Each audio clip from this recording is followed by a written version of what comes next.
2021-ci il 2-ci cəhd qəbulunun suallarına baxırıq. Birinci sual fiqur cədvəlləri ilə bağlı tapşırıq nümunəsidir. Cədvəli diqqət eləsək, sətr üzrə baxanda aşağıda olan fiqurlar eynidir və sətrin nəticəsində də həmin dairəni yazıb. Daha sonra ikinci sətirdə diqqət eləsək, aşağıda olan fiqurlar olmalıdır kvadrat. Yuxarıda olanda diqqət eləsək, nə olmalıdır? Dairə olub, növbəti kvadrat olmalıdır, sonra üçbucaq olmalıdır. Sətr üzrə aşağıda dəyişilməz qalırlar. Yuxarıdakılar isə dairə, kvadrat, üçbucaq olmaqla yer dəyişmə eləyir. Baxın, burada da aşağıda üçbucaqlar qalıb, yuxarıda dairə, kvadrat, üçbucaq olub. Ona görə də sual tələb olunan yerdəki fiqur 2 dənə kvadrat olmalıdır. Doğru cavabımız D variantı olur. 5 tələbənin 3 fənn üzrə imtahan nəticələri aşağıdakı kimi olmuşdur. 3 nəfər tarixdən 5 alıb. İndi qeyd eləyək. 5 dənə tələbə və 3 dənə fənn. Tələbələr kimlərdir? Teymur, Seymur, Çingiz, Leyla və Aynur. Və fənləri də yuxarıdan qeyd eləyək. Məntiq, fəlsəfə və tarix. Buradansa qiymətlərini qeyd eləyərik. Hər bir şikəsin qiymətini. Baxaq, deyir ki, 3 nəfər tarixdən 5 alıb. Kimdir bilmirəm. Teymur və Seymur məntiq və fəlsəfədən 2 alıb. Teymur və Seymur məntiqdən də, fəlsəfədən də 2 alıblar. Sonra Çingiz, Leyla, Aynur məntiqdən 4 alıb. Çingiz, Leyla, Aynur məntiqdən 4 alıb. Aynur və Leyla fəlsəfədən 3 alıb. Çingiz fəlsəfədən 2 alıb. Seymur və Leyla tarixdən 4 alıb. Onda yerdə qalan 3 nəfər də tarixdən 5 almış olacaq. Hamısını tapdıq. Bizdən nə istəyir? Tələbələrin məntiq üzrə qiymətlərin ədədi ortası. Mən məntiqdəki qiymətlərin ədədi ortasını tapmaq istəyirəmsə, toplayıb sayına bölməliyəm. Deməli, toplayırıq 2, 2, 4, 4 və 4. Topladıq və böldük sayına, yəni 5-ə. 12 plus 4, 16. 16-nı da götürüb 5-ə bölsək, cavabı 3.2 almış olacaq. Deməli, məntiq üzrə ortalama bal 3.2-yə bərabərdir. Üçüncü sual həm sahə ilə, həm də ehtimalla bağlı bir sualdır. Deyir ki, eyni kvadratlardan təşkil olunmuş şəklin bir hissəsi rənglənib. Şəkildə təsadüfi qeyd olunan nöqtənin rəngli hissəyə düşmə ehtimalını tapın. Ümumiyyətlə, ehtimal dedikdə, ehtimal əlverişli olan halların ümumi halların sayına nisbəti ilə təyin olunur. Burada əlverişli hal, yəni bizdən soruşulan hallardır. Nədir? Ağ hissəyə düşməsi. Yəni, ağ hissəyə düşənləri bölməliyəm ümumiyyətlə şəkildə qeyd olunan bir nöqtəyə, ümumiyə. Yəni, bu şəkildə hər hansı bir nöqtə götürəcəm. O nöqtənin bu şəkildə hər hansı bir yerə düşməsi fiqurun sahəsini verir mənə. Amma tələb olunan ağ hissəyə düşməsi dedikdə isə ağların sahəsini götürüb hesablamaq lazımdır. Ağların sahəsini gəlin hesablayaq. İndi buna bir düzbucaqlı kimi yanaşsaq, uzunluğunu n-ə vurub hesablayarıq. Aydındır ki, düzbucaqlının sahəsi S bərabərdir A vurulsun B şəklindədir. Bunun tərəfi, diqqət eləsək, 1.5-dir. 1 var, bir də yarım. Bunun tərəfi 0.5, 1.5, 2.5, 3, 4, 5, 6, 7, 8, 9.5, 0.5 də budur. Bu tərəf elədi 10. Onu vururam 1.5-ə, bunun sahəsi eləyir 15. Eyni şəkildə aşağıdakının da sahəsi 15-dir, çünki eynisidir. Burada diqqət eləsəm, uzunluq 2-dir, n1-dir, sahə olacaq 2. Bunun eni 1.5-dir, uzunluğu isə 4-dür. 1.5-i 4-ə vursam, bunun sahəsi olur 6. Eyni şəkildə bunlar da bir-birinə bərabərdir. Bu üçün də sahəsi 1-dir. Bunun sahəsi 1.5-in 2-yə 2-dir. Daha doğrusu 1-in 2-yə 2-dir. Bunun 2-nin 2-yədir. Uzunluğu və eni 4. Burada yarım olanları 0.5 götürürük. Bu da onun eynisidir. Bunun da sayısı olacaq 4. İndi götürüb sayıları toplayıram. 15, 15, 30, 36, 40, 42, 46, 47, 48, 50, daha sonra 56, 6 da burada. 62, bir də bu 63. Deməli, ağların sahəsi nədir? 63-dür. Bizdən nə soruşur bəs? Təsadüfi qeyd olunan nöqtənin rəngli hissəyə düşməsi. Ağ 63-dürsə, rənglini tapmaq üçün mən ümumidən ağları çıxarım.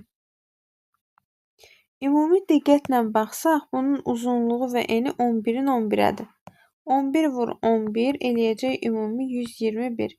120-dən də çıxıram ağları, yəni 63-ləri. Cavabı alıram 58. Deməli, P ehtimal nəyə bərabərdir? 58-in 121-ə olan nisbətinə bərabərdir. Doğru cavabımız olur C variantı. Gəldik 4-cü sualda. Çempion adını qazanmaq üçün boksçular 9 dənə döyüş keçirirlər. Malik Kənanı uddu. İndi belə bir şey edək. Malik Kənanı udduğunu mən belə yaza bilərəm. Malik böyükdür Kənandan. Yəni udub da. Dadaş isə Malik və Rafiqə qalib gəldi. Deməli, Dadaş Maliki də udur, Rafiqi də. Dadaş böyükdür Malik. Dadaş böyükdür Rafiqdən. Kənan və Bəhram Dadaşa qalib gəlir. Kənan da Dadaşa qalib gəlir. Bəhram da Dadaşa qalib gəlir. Sonra Kənan və Malik Bəhrama və Rafiqə uduzdular. Bəhmənə və daha doğrusu Rafiqə uduzdular. Kənan və Bəhmən, Malik daha doğrusu. Deməli, Bəhmən Kənandan da, Bəhmən Malikdən də daha yüksək yer tutub, belə deyək. Eyni şəkildə Rafiq də Kənandan və Malikdən. Rafiq böyükdür Kənandan, Rafiq böyükdür Malikdən. Böyükdür yazmağımla məqsəd, yəni qazanması deməkdir. İndi soruşur, Dadaş neçə döyüşdə qalib gəlib? Dadaş Rafiqə qalib gəlib. Bir də Dadaş Malikə qalib gəlib. Diqqət eləsək, görərik ki, Dadaş 2 dənə döyüşdə qalib gəlib. Ona görə də cavabımız olur D variantı 2. 5-ci sualda sahibkar alıcıya 25% endirim təklif edir. Malın maya dəyərinə əlavə olaraq 12,5% gəlir əldə etmək istəyir. Əgər malın maya dəyəri 32-dirsə, endirimsiz satış qiyməti neçə manatdır? İndi bir məsələyə diqqət eləyək. Sahibkar hər hansısa bir məhsulu maya dəyərinə əlavə olaraq 12,5% gəlirlə satmaq istəyir. İstəyir ki, həm maya dəyərini çıxarsın, həm də əlavə olaraq müəyyən qədər gəlir əldə eləsin. Amma bu gəlir əldə elədiyi halda belə endirimlə satmış sayılır. 25% endirimli qiyməti olur bu. Gəlin ilk öncə baxaq görək, mal neçəyə satılır? 32 manat bunun maya dəyəridir. Deyir, maya dəyərinə əlavə olaraq 12,5% də gəlir. Dedim, faizini tapanda ədədə vururam faizə, bölürəm 100-ə. 12,5 ilə ixtisar gedəndə 8 qalır. 32-ni də 8-ə böləndə 4. Deməli, öz maya qiyməti 32-dir. 4 manat da əlavəyə satacaq. Yəni, 36 manata satmış olacaq. İndi bu 36 manatlıq məhsul əslində 25% endirimlə təklif olunub. Deməli, 36 manat uyğun gələcək 25% endirim demək 75%lik bir qiymət deməkdir. 36 manat 75-dirsə, x-i də olacaq 100%. Buradan x-i tapmaq üçün 100-ü vuraram 36-ya, bölərəm 75-ə. Bu da bərabər olacaq. 100 ilə 75-i ixtisar eləsəm, 3 burada, 4 burada, 48. Deməli, məhsulun endirimsiz, yəni 100%lik satış qiyməti məhz 48 manat olmuş olacaqdır. 6-cı sual qeyri-aşkar operatorlarla bağlıdır. Fiqurada da əlaqələrdir deyə bilərik. Burada əsas məsələ ortadakı ədədi almaqdır. Ortadakını almaq istəyirəmsə, ilk öncə kənardakıları toplayaram. 12, 3 və 10. Toplasam cavabımız eləyir 25. 25-dən 10-u almaq üçün 2-ni 5-ə vurmaq olar. 25-ə kökə salıb 2-yə vurmaq olar. Yəni fərqli üsul düşünmək olar. İndi 15, 13 və 8-i toplayacağam. Toplasam eləyir 36. 36-nı 3-ə bölüb də 12 almaq olar, amma 36-nı kökə salıb 2-yə vurmaqla. Və burada diqqət eləsəydik, əgər hər bir kənarda olan ədədlərin toplamı bizə kvadrat ədədləri verir. 25 nəyin kvadratıdır? 5-in kvadratıdır. Kökə saldım, vurdum 2-yə. 36 nəyin kvadratıdır? 6-nın. 6-nı kökə saldım. Yəni 36-nı kökə saldım. 6 vurdum 2-yə. 49 7-nin kvadratıdır. Kökə salır. 49-u vurur 2-yə. 7 vurur 2. Həmçinin burada da eyni şəkildə. İndi 81-dən kök çıxanda 9 çıxacaq. 9-u da 2-yə vursam cavabımızı 18 almış olaraq C variantı doğrudur. 7-ci sualda burada fiqur analogiyası ilə bağlı sual nümunəsidir. Birinci və ikinci fiqurlar hara gedir? Onlara baxmaq lazımdır. Üçüncü və dördüncü. Birinci fiqur yer dəyişmə olaraq bura keçib. İkinci fiqur yuxarıdadır. Üçüncü fiqur daha doğrusu baxsaq, üçüncü fiqur keçib əvvələ. Dördüncü fiqurda keçib. Bu ikinci yox. Bu dördüncü fiqurdur. İkinci fiqur budur. İndi eyni məsələni bax biz aşağı üçün də tətbiq eləməliyik. Burada bir dənə məqam var. O məqam nədən ibarətdir? Bax burada içərisinə 2 yazdığım, 2 ilə işarətlədiyim qutu bu şəkilə gələndə tam oturmuş vəziyyətdə olur. Deməli neyini? Bunu sadəcə olaraq 45 dərəcə saatın əksinə fırlandırıb. İndi birinci fiqur gəlməlidir ortaya. Birinci fiqur ortaya gəlməlidirsə, buradan D variantı gedir. Ortaya gəlməyib. Daha sonra ikinci gəlməlidir ən aşağıya. Amma 45 dərəcə fırlanıb gəlməlidir. Mən bax bu fiquru 45 dərəcə saatın əksinə fırlatmış olsam, Y-dəki kimi görüntünü ala bilməz. A-da, B-də və C-dəki kimi görüntü ala bilər. Burada da baxaq nəyə? Əvvələ gələn hansıdır? Bax bu 3.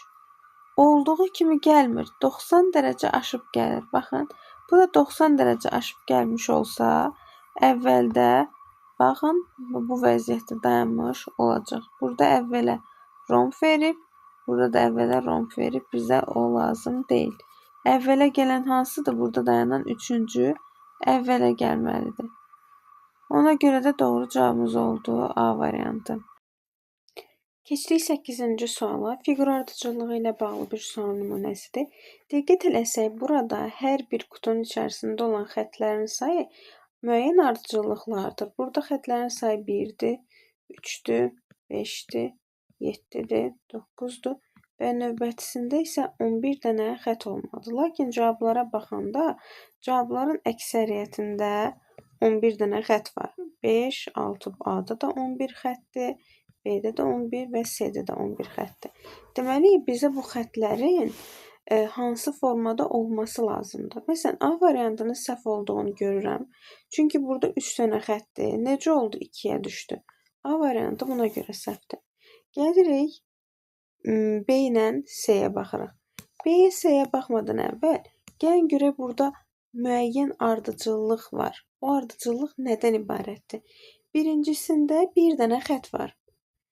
İkinci qutunun içərisinə keçəndə diqqət eləyin, birin bunun yanına əlavə elədi, birini yenidən yaratdı. Daha sonra təzədən bunun yanına birini əlavə eləyir, birini yenidən yaradır. Baxın, birini əlavə elədi, birini yenidən yaratdı yeni yerdən.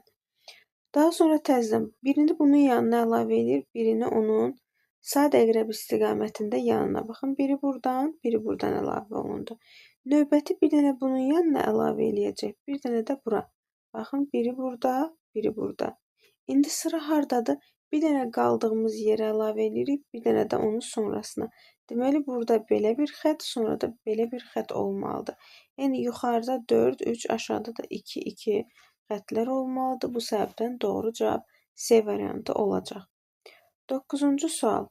Ağ-qara prinsipi ilə bağlı bir sualdır. Diqqət eləyək, bu hissəsi ağdır, bu hissəsi ağdır. Ağla ağ toplananda nəticə olub qara.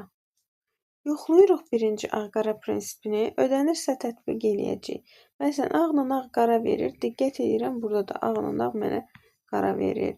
Ağla ağ qara verir. Deməli, qeyd eləyək, ağla ağ toplananda nəticəsi qara olur. Burada 4 dənə nəticə yoxlamaq lazımdır. Ağ, ağ qara, qara ilə ağ və qara ilə qara. İndi baxaq. Qara birincisi, ikincisi ağ olanda nəticə ağdır. Qara üstə gəl ağ bizə nəticəni ağ verir. Daha sonra ağla qara toplananda nəticəsi ağ olur. Qaldı qara ilə qaranın toplanması. Diqqət eləsək, qara ilə qara toplanması heç bizə verilməyib. Yəqin ki, heç bizə lazım da olmayacaq. Gedək baxaq variantlara. Burada qara, burada da ağ. Qara ilə ağ toplananda nəticə ağ olmalı idi. A variantı, B variantı və C variantı gedir. D ilə Y variantı arasında qalırıq. Burada da yalnızca sonuncuya baxmaq bizə kifayət eləyir. Baxıram ki, burada qaradır, burada ağdır. Qara ilə ağ toplananda nəticə bizə ağ verirdi. Ona görə D variantı da çıxır. Cavab Y variantı qalır. 10-cu sualda soldakı fiqurdan hansı hissə kəsilmiş olsa, sağdakı fiqur alınır. Mən soldakı fiqura baxıram ki, bu fiqurda baxın, bu trapesiya formasında olan hissəsində də çıxıntı. Amma digər tərəfdə heç bir çıxıntı yoxdur. Və diqqət eləsək, bax, biz bunu beləsinə birləşdirsək, tamamilə oradakı fiqurun eynisini alarıq. Tamamilə eynisini. Sadəcə olaraq 180 dərəcə fırlanmış versiyasıdır. Onda baxın, bu formada bir çıxıntı hansına aiddirsə, onu götürməliyik biz. Və bunu da görürəm ki, bu K ilə bağlı bir, yəni K-nı özündə əks etdirən bir çıxıntıdır. Ona görə də K-nı kəssək, şəkil sağdakı kimi olar. 11-ci sualda fiqurlar müəyyən ədədləri ifadə eləyir. Onların hasillərinə görə tapa bilərik. 2 dənəsinin hasili 56, bu ikisinin hasili 48. İçərisində ortaq olan fiqurlar var. 56 ilə 48-in ortaq bölənləri 8-dir. 8-i yazıb yoxlayaq. Buna 8 yazsam, bu olar 7. Buna 8 yazsam, qara kvadrat olar 6. Aşağıda da yoxlayıram. 7 vurulsun 6, 42 ödənir. Deməli, gətirib yerinə qoyub toplayacağım. Bu 7-dir, bu 8, bu da 6. 7 plus 8 plus 6 toplamı bizə verir 21. Bu səbəbdən doğru cavabımız Y variantı olur. 12-cidə ABC natural ədədlər haqqında məlumatlar verir. O məlumatları indi nəzərdən keçirək, A-nın, B-nin, C-nin minimal qiymətini tapaq. Görək ABC barədə bizə nə verib? Deməli, A ədədi deyir 2-yə bölünür. Daha sonra A ədədi həm də 4-ə bölünür. A ədədi həm 2-yə, həm 4-ə bölünürsə, A ədədi 4-ün misilləridir. 4-dür, 8-dir, 12, 16 və s. Sonra qeyd edib ki, A çıxılsın 3 5-ə bölünür. Mən gətirirəm A-nın, demişdik ki, 4-ə bölünən ədədləridir. 4 və 4-ün misilləri. 4-ü yazıram. 4-dən 3 çıxsam 1 olur. 1 5-ə qalıqsız bölünmür. 2 qat artırıb 8 götürürəm. 8-dən 3 çıxsam 5 eləyir. 5 də 5-ə qalıqsız bölünür. Deməli, A-nın ala biləcəyi minimal qiymət 8-dir. İndi keçirəm B üçün eyni şeyi yoxlayıram. B ədədi 4-ə bölünür. B ədədinin özü həm də 5-ə bölünür. Onu qeyd edək ki, həm 4-ə, həm 5-ə bölünən ədəd 20-yə bölünür. Yəni 20, 40, 60, 80 və s. Gətirəm B-nin yerinə ən kiçik 20-ni yazıb yoxlayıram. 20-dən 2 çıxsam 18, 2-yə bölünəcək, doğrudur. Deməli, B-nin minimal qiyməti 20-dir. Gəlirəm artıq C üçün yoxlayıram. C üçün baxsaq, C ədədi 2-yə bölünür. C ədədi həm də 5-ə bölünür. Həm 2-yə, həm 5-ə bölünən ən kiçik ədədimiz 10-dur. C-nin 10 qiymətini gətirib burada da yoxlayıram. 10 çıx 2, 8 4-ə tamamilə bölünür. Onda belə çıxır ki, C-nin ala biləcəyi minimal qiymət 10-dur. Və bizdən ABC cəminin ən kiçik minimum qiymətinin cəmini soruşurdu. 8, 20 və 10. Toplasaq cavabımız edər 38 B variantı. Keçid eləyək 13-cü suala. Qələbənin 3 xalla, HÇÇ-nin 1 xalla qiymətləndirildiyi çempionatda B futbol klubu 30 oyundan sonra 25 qələbə ilə ikinci yerdədir. Deməli, B klubu 25 dənə qələbə edib. B-nin 25 qələbəsi görək ona nə qədər xal qazandırıb. Aydındır ki, 1 qələbə 3 xal verirsə 25 qələbə 25 vurulsun 3, yəni 75 bal verəcək. Bu qələbədən gələn baldır. Eyni zamanda qeyd edir ki, B klubu 1 dənə HÇÇ edib. Yəni Pilusdakı 1 balda HÇÇ verir daxil. B komandasının, klubunun 76 balı var və yaxud da ki 76 xalı var.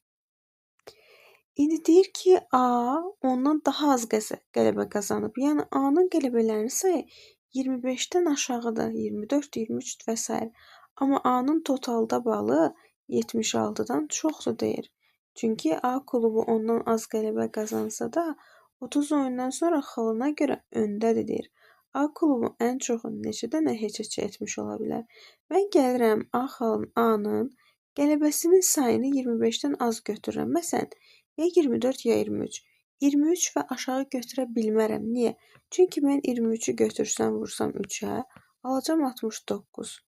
Və 23-ün üzərinə, 69-un üzərinə mən bunun 76-dan böyük olması üçün minimumuna gəlməliyəm. Yəni 8 gəlməliyəm ki, olsun 77 bal və A öndə olsun.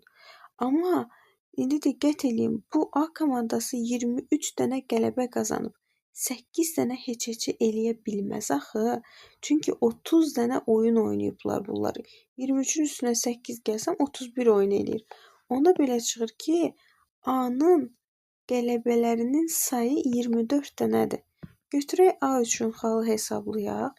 24 dənə qələbə və buna 3 xal qazandırsa, bunun 72 xalı var. 72 xalı varsa, yəni bunun 77 olması üçün minimum, yəni A-nın 76-dan böyük olması üçün buna 5 xal lazımdır. Deməli, A komandasının 24 qələbəsi var, 24 qələbə. 5 də HÇÇ eləsə, keçir, olur balı 77 və B-ni qabaqlayır. Ancaq burada bizdən A klubunun ən az neçə dənə HÇÇ etdiyini soruşmur. Ən çox neçə dənə HÇÇ etdiyini tapın deyir.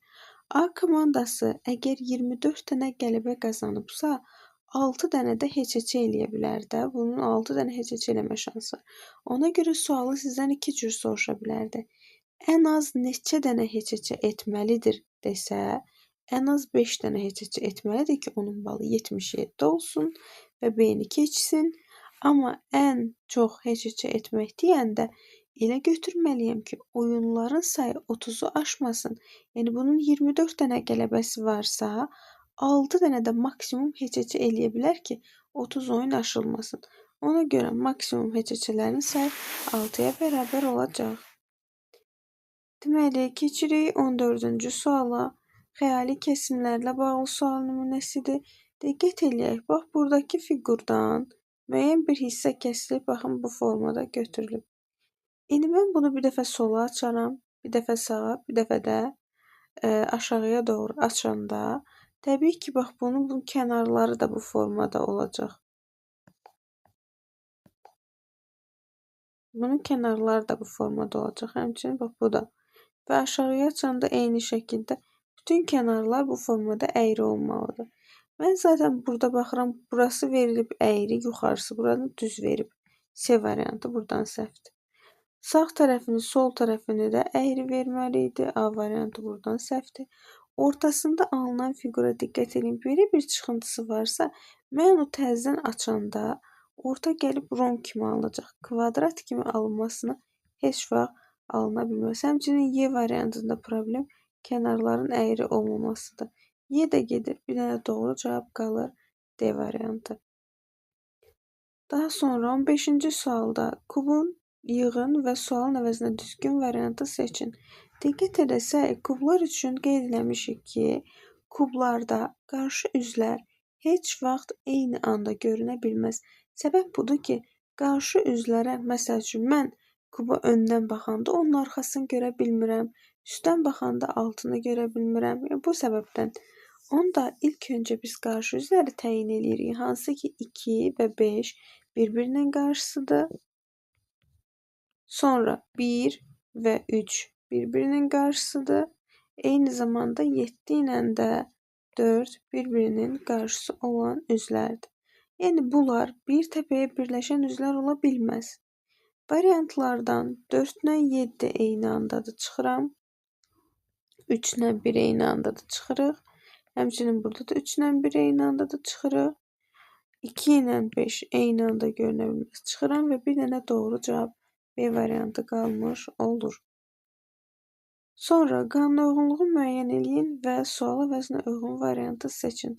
Ardıcıllığa diqqət eləsəydik, sonda baxın 2 dənə sual işarəsi var, hədlərin sayı çoxdur və eyni zamanda hədlər bir-birindən müəyyən qədər, belə deyək də, təkrarlara diqqət eləsək, həm təkrarlanan hərflər var, rəqəmlər var daha doğrusu. Həm də ki, gah artır, gah azalır. Yenə artır, azalır var. Onu paralel ardıcıllıq kimi yoxlayırıq. 3-dən 11-ə, 11-dən 9-a, 9-dan 27-yə, 27-dən birinci sual işarəsinə. Artıma diqqət eləsək, hər dəfə 8 vahid artır. 27 plus 8 sual işarəsinin yeri olacaq 35. Daha sonra 3-dən 6-ya, 6-dan 11-ə, 11-dən 18-ə, 18-dən birinci sualı. 3-dən 6-ya 3 vahid artıb. 6-dan 11-ə 5 artır. 11-dən 18-ə 7 artır. İndi 3 artdı, 5 artdı, 7 artdı. Növbəti 9 vahid artıb. 18 plus 9 27 olmalıdır. Deməli, birinci sual işarəsinin yerinə 35, ikincinin yerinə 27 olmalıdır. Buna görə cavab D variantı olur. 17-ci sualda 40 nəfərlik bir qrupda rus dilini bilənlər fransız dilini bilənlərdən 3 dəfə çoxdur. Hər iki dili bilənlər bu dillərdən heç birini bilməyənlərin yarısı qədərdir. Yalnız rus, yalnız fransız və hər iki dili bilənlər 32 nəfərdir. Deməli, çoxluqlarla bağlı sualdır. Ümumiyyətlə, bu sualları həll eləyəndə Venn diaqramından istifadə etmək daha rahat olur. Burada yazarıq rus, digər tərəfdən də yazaq fransız. İndi deyir ki, rusu bilənlər fransızı bilənlərdən 3 dəfə çoxdur. Onda mən rus dilini bilənlərin ümumi sayını 3x, fransız dilini bilənlərin ümumi sayını isə x qəbul edə bilərəm. Deyir, hər iki dili bilənlər bu dili bilənlərin heç birini bilməyənlərin yarısıdır. Bəs burada söhbət heç biri bilməyənlərin neçə nəfər olmasına gəlsə, bu neçədir? Deyir ki, yalnız rus, yalnız fransız, yəni yalnız rus dediyim bax bu hissədir. Yalnız fransız bu hissədir. Həm rus, həm fransız bu hissədir. Həm rus, həm fransız bilən 32 nəfərdir. Əgər qrupda olan 40 nəfərdən 32 nəfəri hər hansı bir dili bilirsə, heç bir dil bilməyən 40 çıxılsın 32, 8 nəfər qalır. Və bu 8 nəfər barədə bizə demişdi ki, hər iki dili bilənlər heç birini bilməyənlərin yarısıdır. Onda hər iki dili bilən 8 bölü 2, 4 nəfər olmuş olacaqdır. İndi diqqət eləsək, gələrik bura. Rus dilini bilənlərin sayı 3x idi axı. Rus dilinin dairəsi ümumilikdə 3x idi. Bu 3x-in 4 dənəsi həm də fransızı bilirsə, yalnız rusu bilən 3x minus 4 olur. Eyni zamanda fransızı bilən общий ümumilikdə x idisə və 4 nəfər burada həm də rusu bilirdisə, yalnız fransızı bilən x minus 4 nəfər qalır. Bizə də demişdi ki, yalnız rus, yalnız fransız və hər ikisini bilənlər toplamda 32 nəfərdir. Götürək toplayaq. Yalnız rus 3x minus 4'dür. Yalnız fransız x minus 4'dür. Hər ikisini bilən də 4'dür. Toplam bizə 32 verməlidir. Toplayıram 3x ilə x eləyir 4x. -4 ilə -4 getdi. 4x çıxılsın 4, 32-dir. Buradan 4x bərabər olacaq 36-ya. X də bərabər olar 9-a. Və x-imizin qiyməti 9-dur. Soruşur bizdən nə? Yalnız fransız dilini bilən neçə nəfər var? Yalnız fransızı bilənlər hansıları idi? X-4 idi. Ona görə də gəlirəm 9-dan çıxıram 4-ü bərabər olacaq 5-ə. Deməli, yalnız fransız dilini bilən 5 nəfər mövcuddur. Keçdik 18-ci suala. 18-ci sualı müxtəlif formada həll edə bilərik. Variantlar üzərində getmək olar, şəkli açıb təsvir eləmək olar. İlk öncə qatlanma vəziyyətinə baxaq. Kağızın sağ yuxarı küncündən götürür və qatlayır bunu sol aşağı küncə doğru. Daha sonra təzədən bunu yuxarıdan bölür. Yuxarıdakı hissəni qatlayır bura. Sağdakı hissəni də qatlayır sola. İndi təbii ki, açanda ilk öncə bunu bu tərəfə açmaq lazımdır. Bunu da yuxarıya doğru açmaq lazımdır. Amma bundan əlavə variantlarla da qayıtmaq olar. Məsələn, gəlirəm variantları o şəkildə bölürəm. Hansında simmetriya görməsəm, o deməli səhvdir. Məsəl üçün, mən burada böləndə bu şəkildə.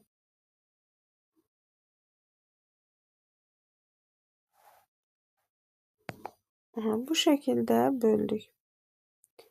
Eyni şəkildə digər variantları da bölək. Hansında simmetriya yoxdursa onu çıxıram. Məsələn, A-da və B-də simmetriya var ən azından. Amma mən baxıram ki, C-də ümumiyyətlə bura ilə bura bir-birinə simmetrik deyil. Qatlayasam üst-üstə düşməz. Həmçinin eyni şey D üçün də deyərik. Ortadan böləndə heç bir simmetriya yoxdur. D variantında, Y variantında da ortadan bölürəm bura ilə bura bir-birinə simmetrik deyil. Deməli, mənim əsas baxacağım A və B variantlarıdır. A və B variantlarında da baxanda yeganə fərq buradakı bu çıxıntıların olmasıdır. İndi baxaq görək. Tam simmetrik biz bunu qatlayanda orada çıxıntılar olmalıdırmı, ya olmamalıdırmı? İndi məsələ nədir? Gəlirəm bunu buradan böldüm. Daha sonra bunu bu hissədən bölürük. Bir də bunu ortadan böldük. Ən sonra da bu hissəni. İndi diqqət eləyək. Simmetriklik burada. Baxsaq, bura ilə bura bir-birinə simmetrikdir. Bura ilə də bura bir-birinə simmetrikdir. Eyni şəkildə bu üçbucaq hissəsi ilə yuxarıya açılanda bu hissə də tamamilə simmetrikdir. Cavabımız olur A. B-də problem nədir? B-də mən bunu ortadan bölsəm,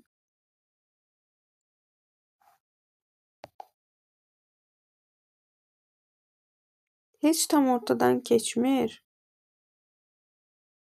Həm də ki, simmetriklik pozulub. Bax, belə götürsəm. Yaxşı, bura ilə bura simmetrikdir, bura ilə də bura simmetrikdir. Amma mən bunu təzədən bura açanda, bu hissəni, bu üçbucağı təzədən yuxarıya doğru açanda, buradakı çıxıntılar ki var, onlar gəlib burada düşməli idilər. Yəni A variantındakı kimi. Ona görə B variantı səhv olacaqdır. 19-cu sual. Cədvəllərlə bağlı sual nümunəsidir. Toplama verilib cədvəlin yuxarı küncündə tənlik tipli bir cədvəldir. Burada verilən və burada verilən ədədlərin toplanması nəticəsində mərkəzdə dayanan ədədlər alır. Məsələn, 2C-ni alıram A-dan və B-dən. A ilə B-nin toplanması mənə verir 2 dənə C-ni.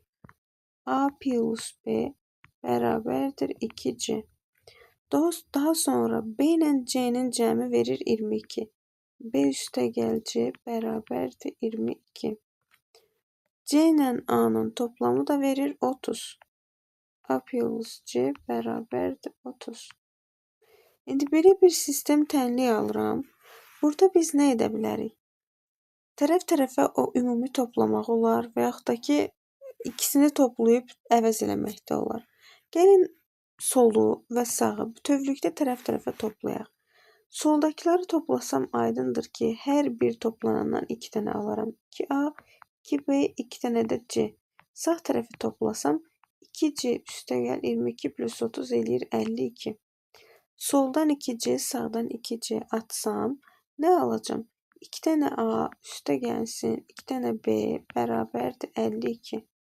Hər tərəfi 2-yə bölsəm A üstəgəl B cəmi olacaq 26. Eyni zamanda mən bilirdim ki, baxın burada A üstəgəl B cəmi 2 dənə C-dir. Onda yazıram 26 bərabərdir 2 dənə C. Buradan C bərabər olacaq 26 bölünsün 2, yəni 13. Bizdən də C-nin qiymətini soruşur. Cavab olur 13.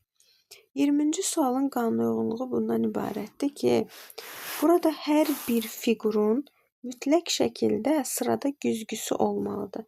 Hər bir fiqurun güzgüsü qeyd olunmalıdır. Məsələn, bunu işləməyin birinci üsulu elə bir-bir gəlib güzgülərə baxmaqdır. Məsəl üçün, birincinin güzgüsü deyəcəyik ki, məsələn, hansıdır? Birincinin güzgüsü burada baxsaq olacaq, bax bu. Birincinin güzgüsü budur. Sonra məsələn ikincinin, üçüncünün bu şəkildə güzgüsünü axtara bilərik. Amma başqa bir üsul da bundan ibarətdir ki, məsəl üçün birdə fiqurun ayağı tutaq ki, bax belə sağ tərəfə baxır. İndi onun güzgüsündə ayağı sol tərəfə baxmalıdır. Bu şəkildə həll etmək lazımdır. İndi gəlib nəyə baxmaq olar?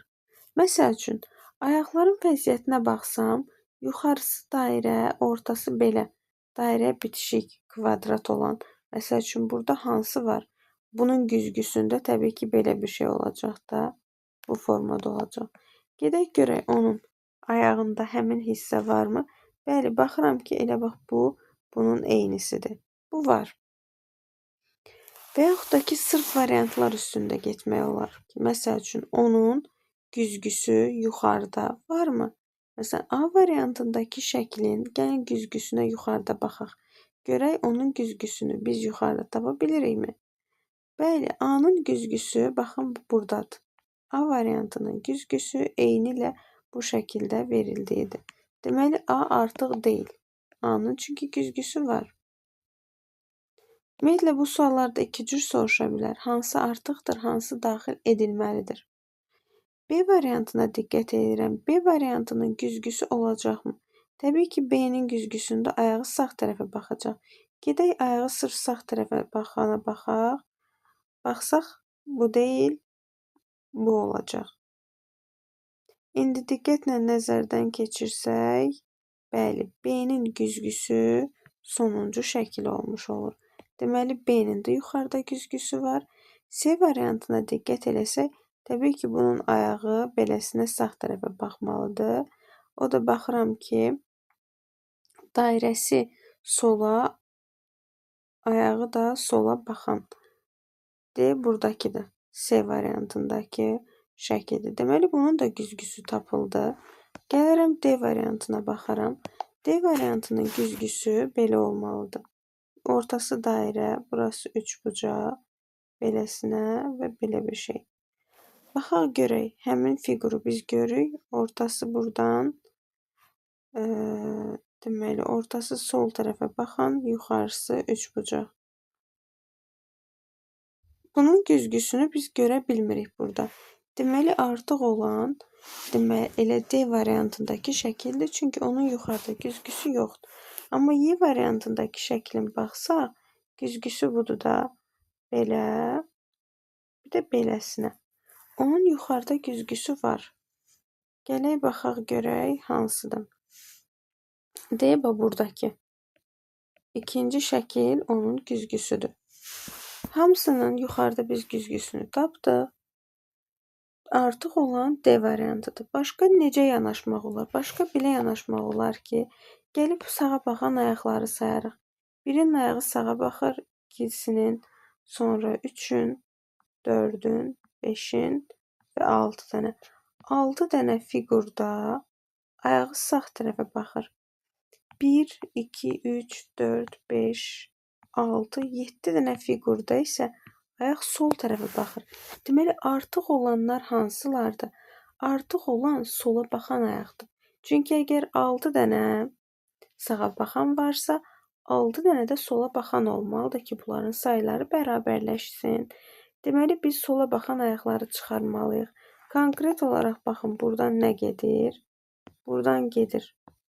Əgər bizə sola baxan ayaq lazımsa, sağa baxanı çıxıram, sağa baxanı çıxıram. Variant bu dəfə daha da daralır. Mən 3 variant arasında axtarış edirəm. Bayaq 5 variant arasında baxdıq. İndi isə 3 variant arasında baxacağıq. Yəni gəlirəm B-nin güzgüsünü axtarıram, D-nin və Y-nin güzgüsünü axtarıram. Yenə də axtarsaq görəcəkdik ki, yuxarıda D-nin güzgüsü yoxdur. 21-ci sual fiqur cədvəlləri ilə bağlı sual nümunəsidir. Diqqət eləsək, hər sətirdə xaricdə olan fiqurlardan bir dənəsi bu şəkildə rombdur. Biri sağa meyilli rombdur, biri də elə düzbucaqlıdır. Oxlara diqqət eləsək, oxlardan da biri sağa meyillidir, biri sola meyillidir, biri isə tam düz dayanıbdır. Eyni şəkildə indi 3-cü sətirdə çatışmayan fiqur hansıdır? Sağa meyilli rombumuz var. Kvadratımız da var. Bu var. Bu da var. Bu da var. Bizə nə lazımdır? Sola meyillənmiş romb, yəni A-dakı və Y-dəki kimi. Oxlara baxsam, düz dayanan ox bax var. Sağa əyilən ox var. Bu var. A lazım deyil. Bizə nə lazımdır? Sola əyilən ox. Bu səbəbdən də doğru cavabımız Y variantı olmuş olur. 22-ci sual qeyri-aşkar operatorlarla bağlı sual nümunəsidir. Diqqət eləsək, soldakı ədədlər kiçik, sağdakı ədədlər isə nisbətən böyük ədədlərdir. Kiçik ədədlərdən böyük ədədlər alanda orada çox vaxt rəqəmlərlə işləmə ya da kub kvadrat olur. İndi kub kvadratla almaq olmaz. Kiçik ədədlərdirsə rəqəmlərini toplayaram. 2 ilə 1 edər 3. 3-ün yanına 6 yazmağının səbəbi 3-ün 2 mislidir. 4 ilə 1-i toplayar, alar 5. 5-in yanına 10 yazmağı 5-in 2 mislini göstərir. 2 ilə 2 4, 4-ün 2 misli 8. İndi 2 ilə 3-ün toplamı mənə verir 5. 5-in də 2 misli edəcək 10. Və cavabımız olur 510 A variantı. 23-cü sualda bina və memar sözləri verib təyyarənin qarşısında hansı söz olmalıdır bunu soruşur. Analogiyalarla bağlı suallarda ümumiyyətlə sözlərin ardıcıllığı mütləq şəkildə nəzərə alınmalıdır. Bina və memar arasında qanunauyğunluq bundan ibarətdir ki, memar binanı yaradır və yaxud da ki, binanı yaradan, quran, inşa edən, layihəsini hazırlayan şəxsə memar deyilir. Təyyarəni də yaradan konstruktordur. Ona görə cavabımız C variantı olur. 24-cü sualda gil və dulusçu sözlər verilib. Burada da yenə ardıcıllıq önəmlidir. Gil dulusçu ilə, daha doğrusu dulusçu gildən istifadə edir. Gildən istifadə edib nəsə hazırlayan şəxsə dulusçu deyilir. Və bu onun əsas materialıdır da, işində istifadə etdiyi əsas materialdır gil. Dülgərin də əsas materialı taxtadır. Bu səbəbdən doğru cavab olur Y variantı. 25 kodlaşma ilə bağlı bir sual nümunəsidir. Sərmayə sözünün qarşısında verilən bu kodlar onun hərflərinin sırasını göstərir. Məsələn, qarşıda yazılan P1 o deməkdir ki, sərmayə sözündə birinci hərfin, yəni S hərfinin şifrəsi P-dır. Daha sonra J2 yazılmaq o deməkdir ki, ikinci hərfin, yəni Ə hərfinin kodu J-dir. Və bu şəkildədir. İndi hər birini detallı şəkildə baxmağa ehtiyac yoxdur. Gəlirik sual olan yerə. Sual olan yerdə mütləq ya özünüz üçün sıralayın, ya da ki, gəlin birdən ardıcıl şəkildə baxın. Birinci buna baxmaq lazımdır. Y2-yə ikinci baxıram. O3-ə üçüncü hərf, J4-ə dördüncü hərf, T5-ə beşinci hərf, altıncı hərf və C7 yeddinci hərf. Gələk birinci hərfə baxaq. Birinci hərfimizin kodu Q-dur. Mən yuxarıda Q-nu axtarıram. Q yoxdur yuxarıda. Ona görə birinci hərfi boş saxlayıram. Keçirəm ikinciyə. İkincinin kodu diqqət eləsək Y2-dir. Y-dir.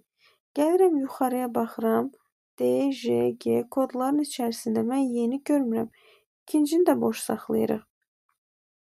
Üçüncü hərfə baxıram. Üçüncü hərfimiz O3-dür. Yuxarıda onu axtarıram. O6 var. O6 o deməkdir ki, 6-cı hərf lazımdır bizə. 1, 2, 3, 4, 5, 6. Sərmayədə 6-cı hərf Y-dir. Deməli, bizim axtardığımız 3-cü hərf Y hərfi olmalıdır.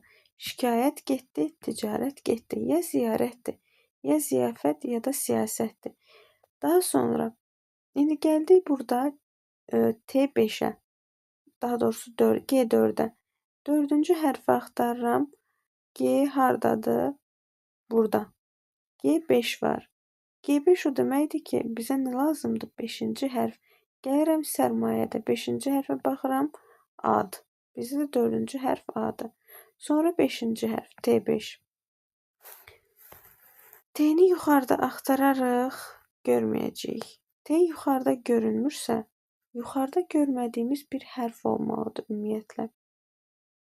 Və mən baxıram ki, ziyarət və ziyafət sözləri var. Burada ziyarət sözü. R. Mən R-nın kodunu yuxarıda görürəm. R 3-cü hərfdir. 3-cü hərfin kodu D-dır. Mənim isə axtardığım şifrədə ümumiyyətlə D yoxdur. Deməli, axtardığım sözdə R hərfi olmamalıdır. Ziyarət də buradan gedir. Yerdə qalır siyasət və ziyafət. Gəlin S hərfinə baxaq bir dənə. S hərfi sərmayədəki birinci hərfdir də. Yəni onun kodu P-dir. Mənim axtardığım sözdə ümumiyyətlə P şifrəsi yoxdur. Deməli, araşdırdığım söz siyasət sözü ola bilməz. Ona görə də olacaq ziyafət. Və bizdə birinci kod yox idi. Birinci kodun olmaması, birinci hərfin yuxarıda olmaması deməkdir. Bu səbəbdən də yəni rahat şəkildə baxıb yenə də ziyafəti götürmüş ola bilərdik. Gəldi 26-cı suala. Kvadrat və müstəvi, kub və hansı söz olmalıdır bunu tapmada? Kvadrat müstəvi fiqurdur. Kub isə fəzada olan bir fiqurdur. Ona görə A variantı doğru cavabdır. 27-ci sualda anaqramlarla bağlı sual nümunəsidir. A variantındakı söz paxlava, B-də tort, C-də konfet, D-də peçenye, Y-də isə istiot sözü verilib. Təbii ki, 4 dənə şirniyyatın içərisində bir dənə istiotun olması yersizdir. Ona görə səhv olan variant məhz Y variantıdır. Gəldi 28-ci suala. 28-ci sual hissələrin birləşdirilməsi ilə bağlı bir sual nümunəsidir. Burada diqqət eləmək lazımdır nəyə? Məsəl üçün, mən baxsam, burada bir-birinin çıxıntısına oturanlar nələrdir? Məsələn, elə A variantı ilə D variantına baxın. Burada məsələ nədir? A variantında belə bir hissə götürüb, Baxın, bu şəkildə belə bir hissə. Hardasa, bax bu gəlir A variantı olur. Daha sonra mən bunu buradan D variantını bunun aşağısına yerləşdirsəm, belə ola bilər. D variantı gəldi bura. Daha sonra Y variantını yuxarı yerləşdirərik buradan. Belə bir hissə. Y variantını bura yerləşdirərəm. Yerdə qalan C variantını isə buradan yerləşdirmək olar. Amma ona D-nin xəttini birazca buradan boş saxlayarıq. D bu şəkildə qalar. Və bu şəkildə aşağıya gətirib mən C-ni yerləşdirərəm. Və diqqət eləsək, burada hamısı çıxıntıları. Dediyi Y-ninki C-lə çıxıntısı oturur. A-nınki də D-lə çıxıntısı oturur. Burada ümumiyyətlə B variantı artıq olur. Həm də bunu nədən görə bilərik? Belə maili olan hissə kvadratda yoxdur axı. Lap mən gətirdim onu ortaya yerləşdirdim. Bunun burasını tutmaq üçün ən azından nəsə üçbucaq formalı bir şey olmalıdır. Çünki kvadratın bütün tərəfləri düzdür axı. Ona görə B variantı, yəni istənilən halda səhv çıxır. Gəldik 29-cu sual. Tərəzilərlə bağlı bir sual nümunəsidir. 1-dən 9-a qədər rəqəmləri kənardan qeyd eləyək.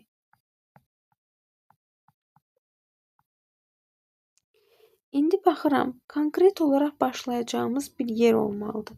Həmişə ya ən çox fiqurun olduğu yerdən başlayırıq, ya da ki eyni sayda fiqurların toplandığı yerdən. Yəni eyni növ fiqurların toplandığı yerdən. Burada baxsaq 5 dənə dairə, bir dənə ulduzdur. Mən dairəyə gətirib 2 yaza bilmirəm, çünki ulduz 10 çıxır və mənim əlimdə 10 yoxdur. Maksimum 9 var. Ona görə dairələrin yerinə yazaram 1, ulduz çıxar 5. 1-i və 5-i istifadə elədik. Gəlirəm ulduza 5 yazıram. 5 nədənsə ağırdır. Aydındır ki, 5 əlimdə qalan ancaq 2, 2 cəmi olan 4-dən ağırdır. 2-lər də bu şəkildə getdi. Birinci tərəziyə qayıtsam, burada kvadratların yerinə 3 yazıb, qara kvadrata 7, 8 və ya 9 da yaza bilərəm. Eyni zamanda bunu 4, 4 yazıb, bunu 9 da yazmaq olar. Yəni ki, bu artıq 2 cür seçimimiz var. Amma mən bura gəlsəm, tutaq ki, yazıram, baxın, ağ kvadratlara 3. Ağ kvadratlara 3 götürdüm. Gətirib burada ağ kvadrata da 3 yazsam, indi belə eləyək də, təxmini buradan 3'ü çıxdıq biz. 3'ün yanına mən nəyə əlavə eləyim ki, 3 dənə fiqurun cəmi olsun.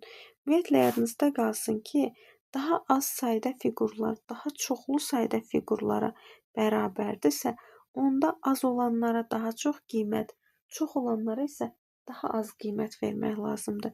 Və mən daha çox olanlara daha az qiymət vermək istəyirəmsə, əlimdə qalan ən kiçik qiymət 4-dür. Gətirib 4-ləri ataram dairəyə. 8-in üzərinə mən nə gəlim ki, 3-ün də üstünə nəsə gəlim bərabər olsun. Baxın, 3-ün üstünə əlimdə olan maksimum 9-u belə gəlsəm, buram gəlir 4 çıxır. Bunu 8 azaldıb 8 eləsəm, buram gəlir 3 çıxır. Mən axı 3 istifadə eləmişəm. Deməli, bu kvadratın 3 olması bizə ziddiyyət təşkil edir. Kvadrat 3 ola bilməz. Ona görə gətirirəm kvadratın yerinə 4 yazıram. Kvadratın yerinə yazdıq 4. Kvadrata 4 yazandan sonra mən 4-ün üzərinə nə gəlim ki, 4-ün üzərinə nə gəlim ki, 3 dənə fiqurun cəmi olsun. Əlimdə olan ən kiçikləri ataram bunlara. 3, 3. Bura elədi 6. 6-nın üzərinə romb gəlir və 4-ün də üzərinə bir üçbucaq gəlir, cəmləri bərabər olur. Diqqət edin, 3 də getdi, 4 də getdi. 4 4-dən ağır olan əlimdə yalnızca 9 var da, 8-dən ağır 9. Bura aşağı çökübsə daha ağırdır deməkdir. 9 da getdi. 6, 7 və 8 qaldı. Aydındır ki, mən bunların yanına 6 atsam cəm 12 olur. Bunun da yanına 8 atsam cəm olur 12 və tarazlığı almış oluruq. Deməli, tapdıqlarımız bütün şərtləri ödədi. 6 da getdi, 8 də getdi. İstifadə etmədiyimiz bir dənə qaldı 7. Və aşağıda 1, 2, 3, 4-də biz 4-ün yanında ulduz görürük. Yuxarıda biz o ulduzu görməmişiksə, deməli o istifadə etmədiyimiz bir rəqəmdir. Yəni 7-dir. Qara üçbucağımızın qiyməti 8-dir. Kvadrat 9, romb isə 6-dır. Artım ardıcıllığı ilə düzün deyil. Ən az çəki 6-dır. Onun kodu 3-dür. Sonraki çəki gəlir 7. Bunun kodu 4-dür. Sonra gəlir 8, kodu 1, 9 kodu 2, 3, 4, 1 və 2 D variantı doğru cavab olur. 30-cu sual. Atanın 31, oğlunun isə 9 yaşı var. Neçə il sonra atanın yaşı oğlunun yaşından 3 dəfə çox olacaq? İndi qeyd edək ata və oğul. Atanın deyir 31 yaşı var, oğlunun isə 9 yaşı var. Neçə il sonra? Aradan neçə il keçsin bilmirəm, amma neçə il keçsə həm ata həmin il qədər böyümüş sayılır, həm də oğul. Yəni atanın yaşı olacaq 31 plus x, oğlun yaşı olacaq 9 plus x. Və nə deyir? Atanın yaşı oğuldan 3 dəfə çoxdur. Ona gətirib yazıram. 31 üstəgəl x bərabərdir 3 vurulsun 9 plus x. Çünki biz azı çoxa çatdırmaq üçün vurmalıyıq da, aza vurmalıyıq. Yazarıq buradan tənlik kimi 31 plus x bərabərdir. 3'ü mötərizəyə vurub açsam, 3'ü 9'a vursam 27, 3'ü x-a vursam 3x. Bunları da bir tərəfə keçirirəm x-ları. 3x'dan x çıxanda qalır 2x bərabərdir. 31-dən 27 çıxsam 4. X də bərabər olacaq 2-yə. Deməli 2 il sonra ata oğlundan 3 dəfə çox yaşı olur. Həqiqətən də baxın 2 il sonra atanın 33 yaşı olur, oğlunsa 11 yaşı olur və aradakı dəfə fərqi 3 olur. 31 əşkər operatorlarla bağlı sual nümunəsidir. Sadə bir sualdır. Operatorda məsələ budur ki, eyni operatorun sağını sağa, solunu sola bərabər etmək lazımdır. Gəlirəm 27, romb 14-ə baxıram. Romba diqqət eləsəniz, rombun sol tərəfi 9-adır, sol tərəfi 27-dir. Bu deməkdir ki, gətiririk 9A-nı 27-yə bərabər eləyirik. Əgər 9A 27-dirsə, A 3 çıxır. 7 dənə B 14-dürsə, B-nin qiyməti olur 2. Qarşıda qoyub hesablayıram. 2 vurulsun A, yəni 2 vurulsun 3 üstə gəlsin 2. Bunun cavabı olacaq 8. Keçərəm üçbucaq operatoruna. Üçbucağın sol tərəfi 33-dür, sol tərəf 11A-dır. A-nın qiyməti olur 3. Sağ tərəf 18-dir, sağ tərəf 9B-dir. B-nin qiyməti olur 2. Gətirirəm A-ya 3 yazaram. Onlar 3 vurulsun 3. Üstə gəlsin B, yəni üstə gəlsin 2. Çıxılsın 3. Toplayıram 9, üstə 2, 11. 11-dən 3 çıxanda 8 alıram. İkinci mötərizə 8. Keçirəm üçüncüyə. 15 5A-dır. 5A-nın yerindədir. Onda A olur 3. 8 dənə B-nin yerində 16 dayanıbsa, B də olacaq 2. Getirib yerinə yazaram. 3 çıxılsın 2 plus 5. Bu da eləyir 6. Bunun da cavabı 6. Getirək yerinə qoyub hesablayaq. 8 üstə gəl 8 çıxılsın 6. 16-dan 6 çıxsam cavabı 10 almış olaram. E variantı doğru cavab variantı olur. 32-də rəssam, rəsm və fırça sözləri verilib. Aydındır ki, rəssam fırçadan istifadə edib rəsm yaradır. Rəssam rəsm yaradır. Yaradarkən əsas aləti fırçadır. Və diqqət eləsək, dərzi geyim yaradır. Geyimi nədən? İynədən istifadə edərək yaradır. Ona görə A variantı doğru cavab olur. 33-də yenə də anaqramlarla bağlı bir sual nümunəsidir. A variantındakı söz telefon sözüdür. B'dəki maqnitofondur. C televizor, D soyuducu, Y isə dəsmaldır. Aydındır ki, fərqli olan dəsmal sözdür. Çünki digərlərinin hər biri məişətdə istifadə olunan əşyalardır. Yəni ən azından belə deyək də, texniki əşyalardır. Ona görə də dəsmal yanlış variant olur, yəni fərqli. 34-də kalkulyator hesablamaq verilib. Kalkulyatorun işi hesablamaqdır. Məsafənin işi ölçmək deyil, metr ölçür. Qayçının da işi aydındır ki, kəsməkdən ibarətdir. 35-ci sual. Bu sualların qanuna uyğunluğu ondan ibarətdir ki, eyni istiqamətə gedən oxlar eyni işi görür. Məsələn, sola vurulan bir oxdur. Bu toplamadırsa, burada da toplama olacaq. Sağa gedən çıxmadırsa, burada da çıxma olacaq və yaxud da ki, əksinə. İndi burada biz ədədləri bir-birindən almağa çalışmırıq. Məsələn, ya 14-dən 6 çıxıb 8 almıram, 8-dən 3 çıxıb 5 almıram, 2 çıxıb almıram.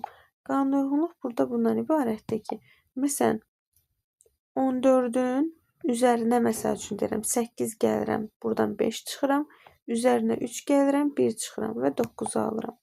Ya da ki, əksinə. Burada qanunauyğunluq belə idi. 14-dən 8-i çıxır. Alır cavabı 6. Bu dəfə aldığı 6-nın üstünə 5 gəlir. Olur 11. 11-dən sol tərəfdəki 3 çıxır 8. Üzərinə də 1 gəlir 9. Yoxlayaq. 4-dən 1 çıxır 3. 3-ün üstünə 9 gəlir 11. 11-dən 10 çıxır. 3-ün üstünə 9 gəlir, daha doğrusu 12. 12-dən 10 çıxır 2. 2-nin də üstünə 2 gəlir 4. Suala tətbiq eləyək. 8-dən 5 çıxır, alır 3. Belə yazırıq da 8 çıx 5. Üstə gəlinsin 1, çıxılsın 4, üstə gəlinsin 10. 1 çıx 1 topla, 1 çıx 1 topla. Buradan çıxdım 3 aldım. Üstünə 1 gəldim, aldım 4. 4-dən 4 çıxdıq. 0. Sıfırın da üstünə 10 gəldi. Cavabı aldıq 10. Buna görə doğru cavabımız olur A variantı. Gəldik 36-cı suala. Ovçu məsələsidir. Ovçu məsələsini həll edərkən nə etmək lazımdır? Necə həll etmək lazımdır? Bunun üçün bir ağ səhifə açaq, qeyd eləyək.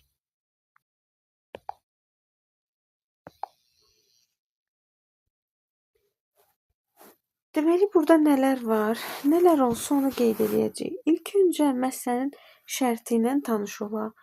Məsələnin mahiyyəti nədən ibarətdir? Heyvanlar L, M, K, N və G hərfləri ilə işarə olunub. Ovçunu görən L, Cökənin, G, Çinarın, N, Palıdın, K, Şamın və M, Şabalıdın yanında gizlənir. Gizlənmək üçün əlavə olaraq 2 dənə də yer var. Fıstıq və küknar. Hər bir heyvan, baxın şərtlərə diqqətlə baxın. Hər bir heyvan yerini yalnızca ovçu onun gizləndiyi yerə istiqamətlərində dəyişir. Heyvan digər heyvanların gizləndiyi yerə keçə bilməz, özünün sonuncu tərk etdiyi yerə qayıda bilməz, ovçu ilə yer dəyişə bilməz. Gizlənmə imkanı olmayan heyvan ovçunun şikarına çevrilir.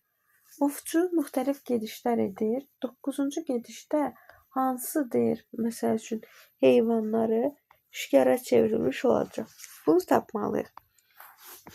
Məsələ burasındadır ki, ilk öncə ağacları qeyd eləmək lazımdır ki, çünki həmin ağacların altında heyvanlar müxtəlif formada ovçudan qaçmaq üçün ağacların arxasında gizlənirlər.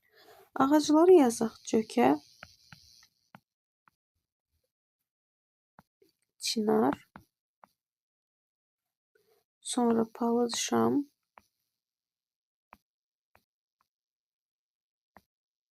Şabalıd.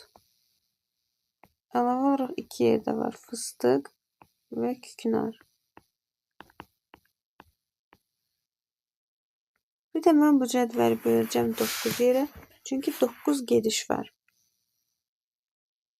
1, 2, 3.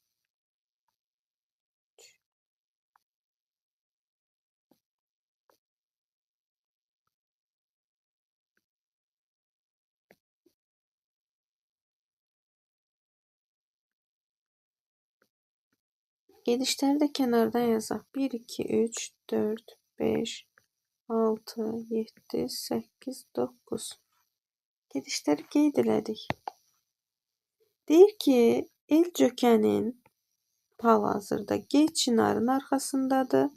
N Palıdın, K Şamın və M Şabalıdın. Daha 2 dənə də yer var. Fıstıq və küknar. Birinci gedişdə deyir, ovçu gedir küknarın ətrafını yoxlayır.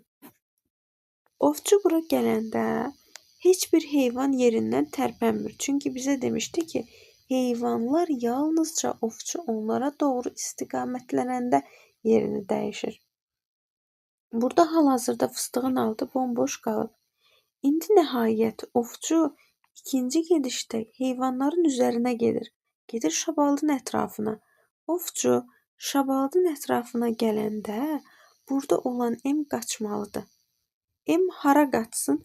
M boş olan yerə qaçmalıdır axı. Digər heyvanların olduğu yerə qaça bilməz. Baxın bir dənə. El tərpənmir.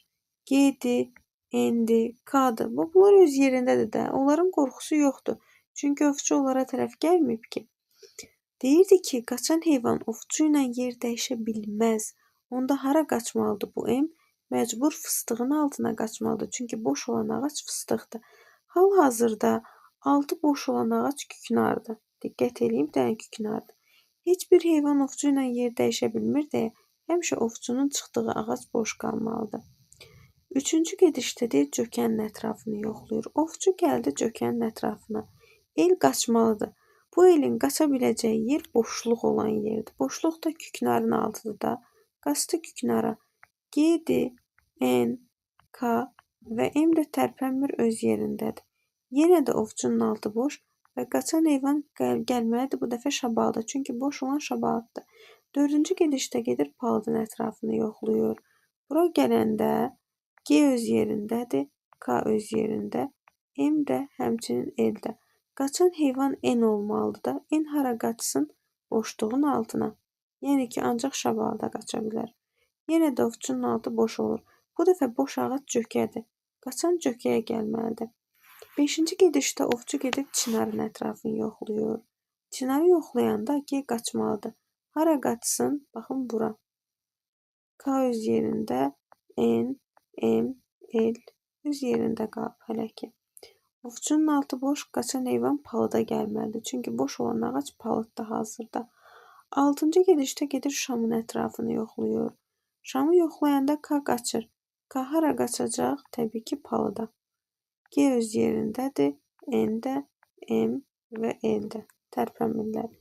7-ci gedişdə nəhayət palıdın ətrafını yoxlayır yenə də. Baxın, bu palıdın ətrafını yoxlayanda K qaçmalıdır. Qaçıb gələcək bura. G buradadır. Ovçunun altı boşdur. N, M, L də öz yerində. 8-ci gedişdə fıstığın ətrafını yoxlayır. Fıstığı yoxlayanda artıq bu M qaçır. Qaçan hara qaçsın? Boş olan ağaca. Boş olan ağac da şam idi. Bu qaçdı bura. G-dir, K-dır, N-dir, L-dir də öz yerlərindədir. İndi diqqət eləsək, burada ovçunun altı boş olmalıdır. 9-cu gedişdə qaçan heyvan hara gəlməlidir? Baxın, xəttin altına, yəni boş olan yerə. Boş olan yer də palıddır. İndi bizdə sualı necə qoya bilər? İki cür sual qoyuluşu var. Deyəcək ki, ovçunun 9-cu gedişdə hansı heyvanlar şikara çevrilər? Yəni ovçunun şikarına çevrilər. Bir də soruşur ki, 9-cu gedişdə əgər ovçu deyir hansı ağacların altını yoxlasa şikar sahibinə çevriləcək. İki cür sual qoyulur. Hansı heyvanlar, hansı ağaclar? Məsələ burasındadır ki, bizə bayaq yuxarıda bir şərt vermişdi. Heyvan özünün sonuncu tərk elədiyi yerə qayıda bilməz. Diqqətlə baxın. Axı qaçan heyvan bura gəlməlidir. Buraya gələ biləcək heyvanlar, gələ bilməyəcək heyvanlar daha doğrusu hansılardır? Bura K gələ bilməz, bura N gələ bilməz. Niyə gələ bilmir? Çünki əvvəlcədən həmin N də K-da palıdın altında mövcud olublar da. Təzən hərəni furanı bura gələ bilməzlər axı. Şərt var bizdə. Deyir, heyvan özünün sonuncu tərk elədiyi yerə qayıda bilməz. Ona görə yadınızda qalsın.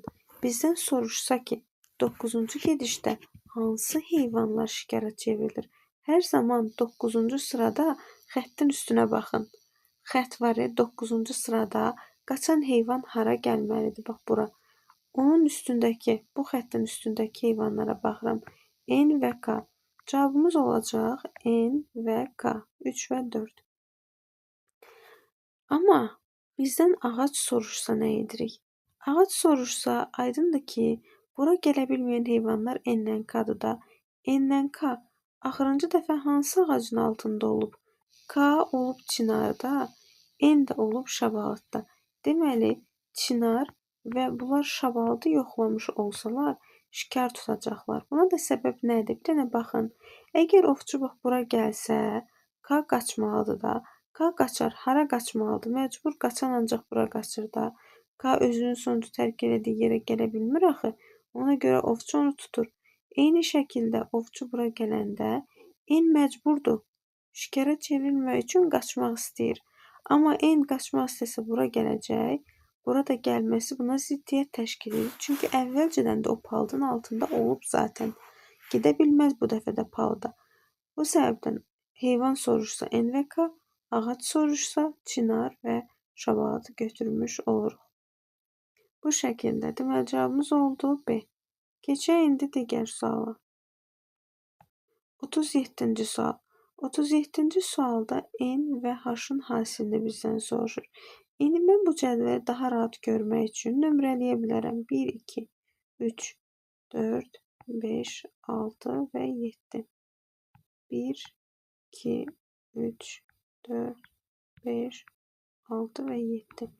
Gəlin bu birinci sırada N-in dəyişməsinə baxaq. N-in qiyməti ilk öncə 1-dən 2-yə qədər dəyişdi. H-ın qiyməti isə, baxın bir dənə, 0.5-dən elə 0.5-ə qədər qalıb. 0.5-dən 0.5-ə. İndi mən N-lə H-ın hasilini tapmalıyam. Bir dənə gəlin uc nöqtələri vurun. Biri 0.5-ə vursam, eləyəcək 0,5.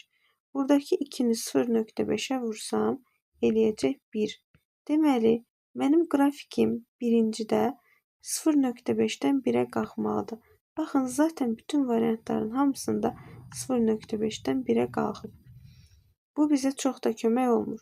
Ona görə siz çalışın, yoxlayanda variantlardakı fərqə əsasən yazın. Məsələn, buradan bura keçəndə neçədən neçəyə dəyişib n-in qiyməti? Baxıram, n-in başlanğıc qiyməti 2-dir, sonrakı qiyməti olub 3,5. Eyni zamanda h neçə qiymət alıb? H-ın başlanğıcına baxın 1-dir, sonu da 1-dir. 1-in birində. Və mən bunları bir-birinə vurmaq istəsəm, aydındır ki, 2-ni 1-ə vuraram 2, uc nöqtələri, 2-ni 1-ə vurdum 2.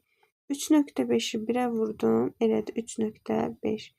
Deməli, ikinci qrafik 2-dən 3,5-ə qalxmalıdır. Baxıram ki, mən burada səhv yerdən başlayıb 1,5-dən 3-ə qalxır. S səhvdir, Y-dir və digərləri düzdür. Sonra mənim üçüncüyə baxmağımın mənası yoxdur. Çünki hamısında baxıram bu var. Gələk dördüncüyə baxaq. Dördüncü hala. Gəldim dördüncüyə.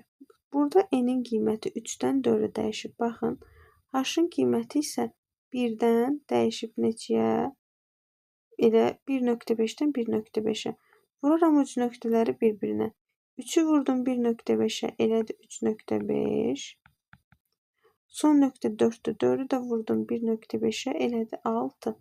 Deməli, qrafik dördüncüdə 3,5-dən 6-ya qalxmalıdır. 3,5-dən 6-ya qalxır. Baxaq görək burada 3,5-dən 6-ya qalxdığı hal hardadır? Daha doğrusu 3,5 olur. 3-ü vursam 1,5-ə eləyir 4,5. Səhv vurmuşam.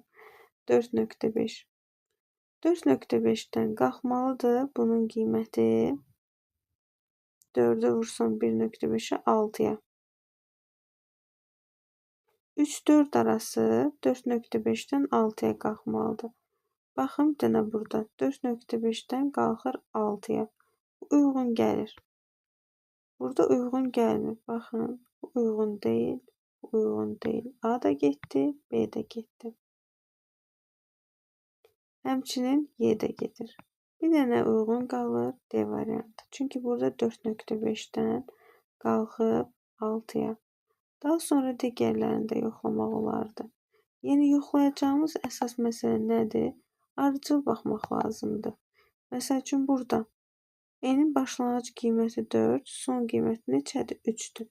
N-in dəyişməsi 4-dən 3-ədir. Burada h-ın ala biləcəyi başlanğıc qiymət 0,5, son da 0,5-dir.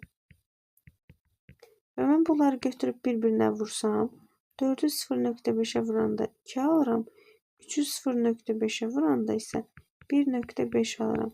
Deməli, qrafik 2-dən 1,5-ə düşməlidir. Baxın, həqiqətən də 2-dən düşür 1,5-ə.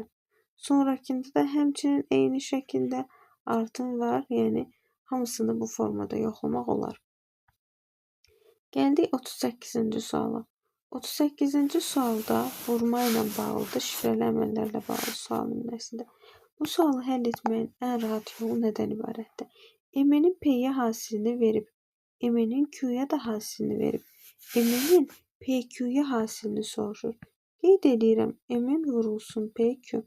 Mən birinci vurmanı yerinə yetirəndə nə etməliyəm? M-in ədədini götürürəm və Q-ya vururam. Yəni, diqqətlə baxın, M-nin Q-ya vurulmasının nəticəsi nədir? 232-dir. Bunun üzərinə gəlirəm. M-nin P-yə vurulmasının nəticəsini vurmada arıcıl baxır axı. M-nin P-yə vurulmasının nəticəsi nədir? 348. Aydındır ki, toplamada sonucunun altını boş saxlayırdıq. Və buradan yazırdıq 348. Gətirib bunu toplayırdıq. 2, 1, 7 və 3. Cavabımız olur 3712 Y variantı. 39-cu sual. Kublarla bağlı sual nümunəsidir. Burada ilk öncə qarşı üzlərə baxaq. Qarşı üzlər bir nöqtə ilə 2 nöqtədir. Üçbucaqla rombdur. Qarşı üzlər dairə ilə x-dir. B variantında, həmçinin A variantında dairə ilə x-i yan-yana görürəm. Səhvdir. Qarşı üzlər heç vaxt eyni görüntüdə ola bilməz. Eyni zamanda D variantında və Y variantında bir nöqtə ilə 2 nöqtəni görürəm. Ona görə D variantı və Y variantı doğru cavab ola bilməz. Doğru cavabımız bir dənə qalır C variantı. 40-42 sayılı suallar situasiya tipli, yəni blok mətn suallarıdır. Sualları həll etmək üçün cədvəl qurmaq lazımdır. İkinci vərəq açaq. Deməli, diqqət eləsək, burada verib şəxslərin adları, geyim mağazaları, daha doğrusu mağaza adları və həmin mağazadan müxtəlif qiymətə alınan mallar, bu malların qiymətləri və ödəniş üsulu qeyd olunub. Çox parametrli olduğuna görə cədvəl qurmaq lazımdır. Buradan qeyd edirik şəxslərin adlarını, daha sonra var mağazalar, deməli qiymət və ödəniş üsulu. Ödəniş üsulu. İndi buradan bölgümüzü aparsaq, 5 hissəyə bölməliyik. Çünki 5 şəxsdən, 5 mağazadan söhbət gedir. Ümumiyyətlə, parametrli cədvəlləri həll edəndə burada hansısa bir parametri qeyd eləmək lazımdır. Ən çox qiymət olanları qeyd eləmək daha məqsədə uyğun olur. Qiymətlərini yazaq. 9, 10, 11, 12 və 32. İndi bu qiymətlər barədə bizə hansı məlumatı versə, onu cədvəlin daxilində qeyd eləyəcək. Deyir, D-nin kartı yoxdur. Deməli, D nəqd ödəniş edib. Bunu qeyd eləyək. Y-nin kredit kartı ilə ödədiyi məbləği göstərəndə də cütdür. Yəni, ya 10-dur, ya 12-dir, ya da 32-dir. Və deyir ki, o ödənilən məbləğlər arasında ən böyüyü deyil. Yəni, 32 olmaz. Ya 10-dur, ya da 12-dir. Üçüncü cümlədə deyir ki, 10 manat xərcləyən B. Deməli, 10 manat xərcləyən şəxs B şəxsidir və o geyim mağazasından və zərgərlikdən mal almayıb. Deməli, bura geyim də olmaz, zərgərlik mağazası da olmaz. Sonra deyir ki, ərzaq, onda biz avtomatik Y-ni tapa bilərik. Y-nin kart ilə ödədiyi məbləğ dedi, ən böyüyü deyil, özü də cütdür. 32 deyil, 10 da ola bilməz, onda avtomatik qalır 12-yə. Bizə kart ilə ödəniş edib. Y-yə yazırıq kart. Sonra 4-cü cümlədə qeyd edir ki, ərzaq mağazasında, təsərrüfat malları mağazasında xərclənəndən az. Yəni, əgər biz belə bir müqayisə etsək, ərzaq mağazasında təsərrüfatdan az xərclənib, amma ən az pul xərclənməyən geyim mağazasına daha çox pul xərclənib. Yəni, ərzaq mağazasına nə qədər pul xərclənib bilmirəm, amma ərzaqdan çox təsərrüfat var, ərzaqdan az geyim var. Amma geyim ən az deyil. Geyim ən az deyilsə, onda diqqət eləyək, geyim heç 9 manata olan da olmayacaq. Əgər geyim 9 deyil, 10 deyil, amma geyimdən də çox həm ərzaq, həm təsərrüfat varsa, onda avtomatik geyim gedir 11-ə. Ərzaq gedər 12-yə və təsərrüfata da yazarıq 32 manat xərclənən yerə. 5-ci cümlə bizə ən çox kömək olan cümlədir. Deyir, kredit kartı ilə ödənilən məbləğlərin cəmi nəqd ödənilən məbləğlərin cəmindən 32 manat çoxdur. Deməli, burada həm kart, həm nəqd ödəniş var. İndi biz nəyi bilməliyik? Əgər kart ödənişi x-dirsə, daha doğrusu nəqd ödəniş x-dirsə, kart ödənişi bundan 32 manat çox olmalıdır. Yəni, x plus 32 olmalıdır. Bəs bu toplamda ödənilən məbləğlər, buradakı toplam ödənilən məbləğləri verməlidir bizə. 9, 10, 11, 12 və 32-ni toplasaq, cavabı 74 alarıq. Kart və nəqd ödənişləri toplayıram, x plus 32. Bu 74-ə bərabər olanda, buradan 2x bərabər olur. Daha doğrusu 74, 2x bərabər olur 42, x olur 21. Deməli, nəqd ödənişlər 21 azeyindir, nəqd ödənişlər isə 53 manat təşkil edir. İndi 21 manat nəqd ödənişdirsə, gəl düşünək, nəqd ödənişləri mən burada cəminin 21 olması üçün ya 10-11 götürməliyəm, ya da 12-9. Amma 12 artıq kart olduğuna görə, Deməli, 12-ni götürə bilmərəm nağd ödəniş. Yerdə qalan 10 və 11 olacaq nağd ödənişlər. Onda 9, 12 və 32-yə də kart qalır. Deməli, bu da kartdır, bu da kartdır. Diqqət eləsəydik, bizə yuxarıda vermişdi ki, D nağd ödəniş edib. Onda nağd ödəniş edən hissəyə bir dənə D yazıram. Aha, geyim ərzaq təsərrüfat mağazaları gedib. B zərgərlikdən məhsul almayıbsa, onda B alacaq oyuncaqdan, zərgərlikdən də alacaq 9 manat xərcləyən şəxs. İndi şəxslərdən kim qalıb? Şəxslərdən bir dənə A və C qalıb, amma mən konkret olaraq bilmirəm. Biri C, biri A-dır, bu da ya C-dir, ya da A-dır. Hansısa biridir. Məlumatımız dəqiq yoxdur. Keçirik sualları cavablandırmağa. Deyir ki, C təsərrüfat malları mağazasından mal almayıbsa. İndi biz bayaq dedik ki, A və C, biri zərgərlik, biri təsərrüfatda, amma hansını konkret bilmirik. Burada isə qeyd olunur ki, C təsərrüfatdan mal almayıb. Onda mən C-ni zərgərliyə yazıram, A-nı isə yazıram təsərrüfata. İndi baxırıq variantlara. Deyir, C Y-dən çox pul xərcləyib. C 9 manat xərcləmiş sayılır. Y isə 12 manat. Bu səhvdir. Elə bizdən də səhv olanı istəyir, doğru cavab olacaq A variantı. Biz bu şərti 40-cı sualda istifadə elədik, amma 41-ci suala keçəndə artıq bu şərti unuduruq. Gəlirik 41-ci suala. Hansı deyir mütləq doğrudur? Gəlin baxaq, ən az pul oyuncaq mağazasında xərclənib. Xeyr, oyuncaq mağazasında yox, zərgərlikdə xərclənib. A gedir. Təsərrüfat malları mağazasında kredit kartı ilə ödəniş edib. Diqqət eləsək, bəli, təsərrüfat malları mağazasında kredit kartı ilə ödəniş olunub. Doğrudur, kart. B variantı doğrudur. Ən çox pul xərcləyən C-dir. Ən çox pul xərcləyən C də ola bilər, A da ola bilər, dəqiq bilmirik. B C-dən çox pul xərcləyib. Əgər C 9 xərcləsə doğrudur, amma C 32 xərcləmiş olsa bu fikir yanlış olacaq. Doğru və ya yanlış olduğunu dəqiq bilmirik.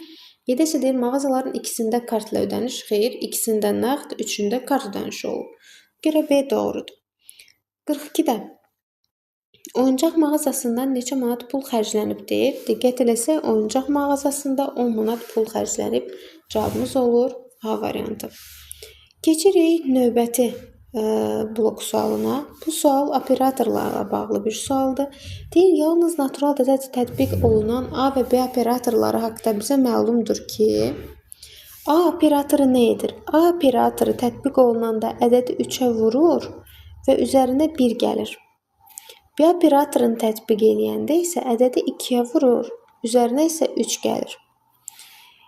İndi nümunə də verib bizə. Deyir, 4-ə B-ni tətbiq eləyim, sonra da A-nı tətbiq eləyim. Bir dəfə 11 alaq, sonra A-nı tətbiq eləyib 34 alaq. Yəni, bu deməkdir ki, 4-ə B-ni tətbiq elə. Nə et? 4-ü vur 2-yə, 8 üzərinə 3 gəl, 11. Daha sonra 11-ə A-nı tətbiq elə. Yəni, 11-i 3-ə vur, üzərinə 1 gəl. Eləyəcək 34. Bu şəkildə. İndi gəlirik suala baxmağa. 43-cü sualda deyir, hansı ədədə 3 dəfə ardıcıl olaraq B operatoru tətbiq olunsa 109 alınar. Bunun sualı geriyə gedərək də edə bilərik və yaxud da ki, bir x götürə də bilərik. Bizə məlum olmayan ədəd x ədədidir. Deyir, buna 3 dəfə B tətbiq elə. Mən x-ə bir dəfə B-ni tətbiq eləsəm, yəni nə edərəm? 2-yə vurub 3 gələrəm. X-i vuraram 2-yə, olar 2x üstə gəlsin 3. Bunu alaram. İkinci dəfə B operatorunu tətbiq eləyəndə təzədən mən bu ədədi yenə 2-yə vuraram və üzərinə 3 gələrəm. Nə alarıq buradan? 4x plus 9. Daha sonra təzədən 3-cü dəfə B operatorunu tətbiq eləyəndə yazırıq 2 vurulsun 4x plus 9. Üzərinə də gələrəm 3. 2-yə vurub 3 gəlir. Bu olacaq 8x plus 21. Bu deyir ki, 109-a bərabərdir. Gəlib yazırıq 8x plus 21 bərabərdir 109. Buradan 8x olacaq 88, x də olur 11. Cavabımız olacaq 11 C variantı. 44-də hansıdır mütləq səhvdir? A-nın işini bilirik, B-nin işini də buradan qeyd eləmişik. B operatorunun funksiyasını. İndi ədədə yalnız bir dəfə operator tətbiq etməklə 90 almaq olmaz. Gəlin baxaq, ədəd x olsun. A operatorunu tətbiq eləmək nə deməkdir? 3x plus 1 almaq deməkdir. B-ni tətbiq eləmək isə 2x plus 3 almaq deməkdir. Görək bunun hansısa birini 90-a bərabər edə bilərik. 3x plus 1 90 olsa, x-in tam qiyməti olmur. 2x plus 3-ü 90-a bərabər etsəm, yenə də x natural ədəd olmur. Bizə deyirdi ki, bu operator yalnız natural ədədə tətbiq olunur. Deməli, 90 almaq olmaz fikri doğrudur. Bizdən səhvi istəyir. Biri götürməyəcəyik. Deyir, ədədə 2 dəfə ardıcıl olaraq eyni operatoru tətbiq etməklə 179 almaq olmaz. Məsələn, gəlin 2 dəfə A-nı tətbiq eləyək. A nə edir? X-i 3-ə vurub üstünə 1 gəlir. Yəni 3x plus 1. Təzədən mən buna eyni operatoru tətbiq edirəm. Yəni 3-ə vurub üzərinə 1 gəlirəm. Bu da eləyəcək 9x plus 4. 179-a bərabər etsəm, alınacaq 9x bərabərdir 175. Həqiqətən də 175 9-a bölünməz. Almaq olmadı. İndi B-ni tətbiq eləyirəm.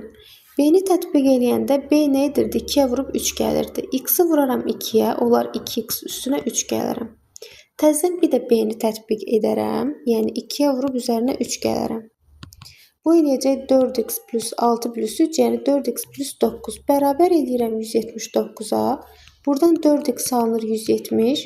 Amma 174-ə bölünmür. Deməli, biz ədədə 2 dəfə ardıcıl olaraq eyni operatoru tətbiq etməklə 179 ala bilmirik. Bu fikir doğrudur. 2 də getdi. 3-ə baxaq. Ədədə ardıcıl olaraq 2 müxtəlif operator tətbiq etməklə 185 almaq olmaz. A nə edirdi? A 3-ə vurur, üzərinə 1 gəlirdi. B isə 2-yə vurub üzərinə 3 gəlirdi. Gəlin ardıcıl tətbiq eləyək. Məsələn, x-i birinci götürürəm. A tətbiq eləyəcəm, sonra da B tətbiq eləyəcəm. X-ə A-nı tətbiq eləmək 3-ə vurub üzərinə 1 gəlməkdir. 3-ə vurdum üzərinə 1 gəldim. Sonra isə B tətbiq eləyirəm. Yəni bunu da təzədən 2-yə vurub üzərinə 3 gəlirəm. Bu eləyəcək 6x plus 2 plus 3 bərabərdir 185. Bu da eləyəcək 6x bərabərdir 180. X da olur neçə? 30. Aha. Bu deyir ki, 185 almaq olmaz. Axı biz 185 ala bildik. Bir dəfə A-nı, sonra B-ni tətbiq eləyəndə 185 ala bildik. Bu deyir almaq olmaz. Ona görə 3 səhvdir. Yanlışdır. Biz də yanlışı götürürük. B operatoru natural ədədi tək ədədə çevirir. İndi diqqət eləyək. B operatoru ədədi 2-yə vurub üzərinə 3 gəlir. Hansısa bir ədədi mən təki də cütü də 2-yə vursam cüt alacam. Onun üzərinə 3 gəlsəm tək ədəd alaram həqiqətən də. Bu da deyir ilə təkə çevirir. Düz deyir, yəni bu 4-ü götürmərik. Sonra deyir A operatoru natural ədədi cütə çevirir. Əgər natural ədəd təkdirsə onu cütə çevirir, cütdürsə təkə çevirir. Məsəl üçün A 2-dirsə 3-ə vurub üzərinə 1 gəlsə 7 alacaq. Yəni tək alar. Amma məsələn A üzü 5-dirsə 5-i 3-ə vurub üstünə 1 gəlsə cavabı 16 alacaq. Yəni cüt alacaq. Bu isə konkret olaraq deyir ki, elə cüt ədədə çevirir. Axı cüt ədəd çevirmiş ola bilər, tək ədəd. Doğru və ya yanlış olduğunu bilmirik. Konkret məlum deyil. Burada mütləq səhv olan yalnız 3-dür ki, burada deyir neçəsi mütləq səhvdir? 1 dənəsi. Buna görə cavabımız olur B. 45-də deyir ki, ədədə 5-ə operatorların tətbiq edilməsi nəticəsində hansını almaq olmaz. Bu nə məsələdir? Yəni deyir ki, orada 2 dənə A-da tətbiq eləyə bilərsən. 2 dənə B-də, birinci A sonra B və yaxud da ki, birinci B sonra A-nı tətbiq eləyə bilərik. Gəlin 5-ə 2 dəfə A operatorunu tətbiq eləyək. A operatoru 3-ə vurub 1 gəlirdi. Mən 5-i 3-ə vurub 1 gəlsəm, alaram 16. Təzədən bunu 3-ə vurub üzərinə 1 gəlsəm, 16 vur 3 üstə gəl 1 eləyər 49. Deməli 49-u almaq olur. Bu getdi. İndi isə mən buna B tətbiq eləyirəm. 5 operator, 5 ədədinə. B 2-yə vurub 3 gəlirdi. 5-i 2-yə vurub üzərinə 3 gəlsəm 13 alaram. Təzədən B-ni tətbiq edirəm. Yəni 2-yə vurub üzərinə 3 gəlirəm. Bu eləyir 29. 29 almaq oldu. Bu da getdi. Daha sonra birinci A-nı sonra B-ni tətbiq eləyək.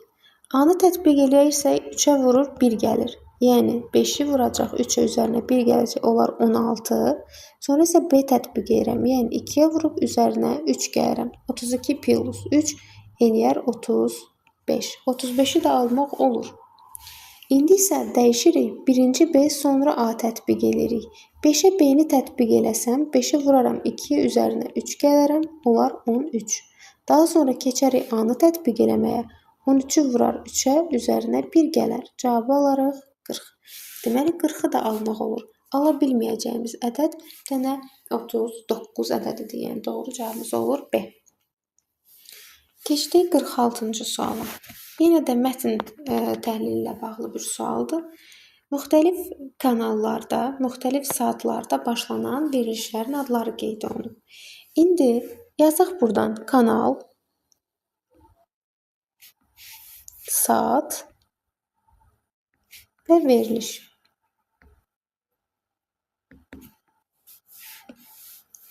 Cədvəlimizi bölək. 5 dənə kanaldan verilişdən söhbət gedir. 5 hissəyə 1, 2, 3, 4 və 5. Hansısa bir parametri qeyd eləmək lazımdır. Məlumdur ki, saatları qeyd eləsək daha məqsədə olar. Saat 19-da, 20-də, 21, 22 və 23-də keçirilən verilişlər. İndi deyir, ilk və yaxud da ki, son baxdığı verilişlərdən biri K olub. İndi qeyd eləyək. K ya 19-da baxıb, 19:00-da, K-ya ya da 23-də baxıb. Aha, N verilişinə N-dən əvvəl P-dən sonra baxıb, bunu sonra istifadə eləyərik. Saat 20:00-da C kanalına baxıb. Qeyd elədik. 21:00-da L verilişinə baxıb. Aha. A kanalına B-dən dərhal sonra saat 23:00-da baxıb. Əgər A kanalına 23:00-da baxıbsa, B-dən dərhal sonra baxıbdı. Onda deməli B-yə 22-də baxıb. Y kanalındakı veriliş P-dir. Dən baxaq, kanallardan bir A, bir Y qalıb. Mən bura Y yazsam, verilişə L düşür. Bu da düzgün deyil axı. Bizə deyir ki, Y kanalındakı veriliş P-dir.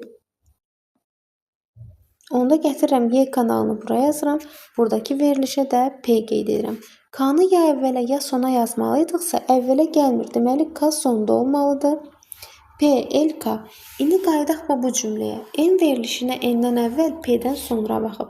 Deməli, M verilişi P-dən sonradır, amma N-dən əvvəldir. Onda M burada olmalıdır, N də bu hissədə.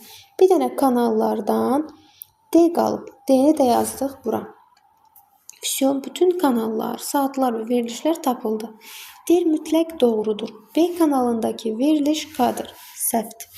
D kanalındakı veriliş L-dir. Doğrudur. Əhməd saat 19:00-da Y kanalına baxıb. Doğrudur.